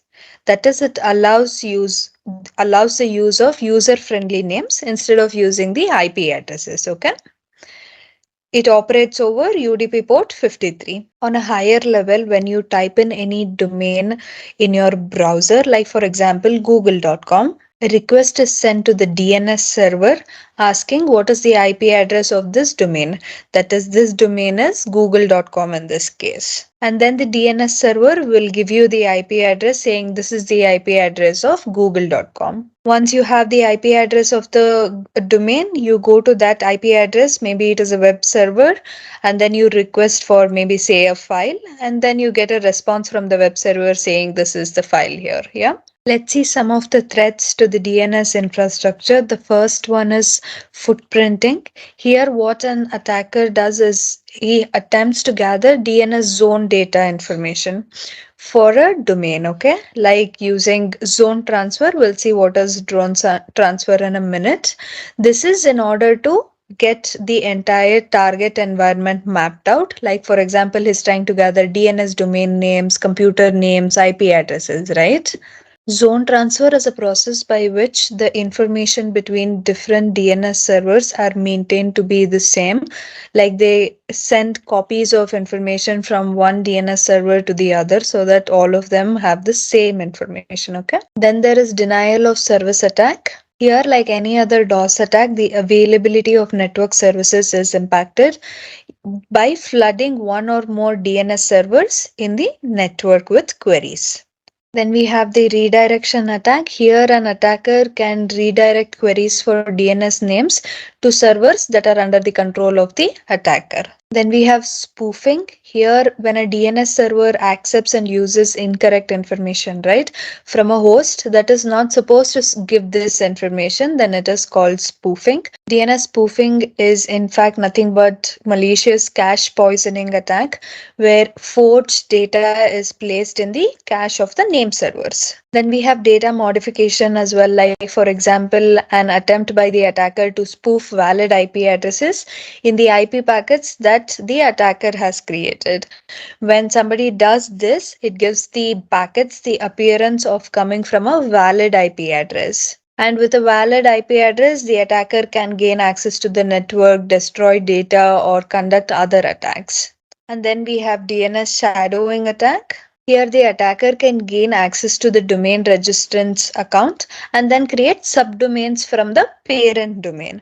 This is to draw visitors to these malicious or, bogus sites. That is the subdomains. When DNS was created, it was created only from the functionality perspective. There was no security in mind. Later came the security with DNSSEC, that is DNS security extensions. This provides origin authority, data integrity, and authenticated denial of existence, but it does not provide confidentiality. So in DNSSEC, right, it uses a process called zone signing, in which it uses digital certificates to sign the DNS records. This is nothing but validating zone transfers with a digital signature. Now that we know what is DNS, a little bit about DNSSEC and the threats to the DNS infrastructure, let's go back to our question and try to answer it. The first one is shadowing. Shadowing is nothing but creating bogus subdomains. Next, we have footprinting. Footprinting is gathering DNS domain names, IP addresses, computer names, right? Zone signing is validating zone transfers, and this is done with a digital signature. Then we have spoofing. Spoofing is nothing but cache poisoning. Okay. So this is the answer. Shadowing, create bogus subdomains. Footprinting, gather DNS domain names and IP addresses. Zone signing, validate zone transfers. Spoofing, cache poisoning. And that's it for today. If you liked our video, please do not forget to like, subscribe to our channel. I'll see you in the next video with another topic. Bye-bye.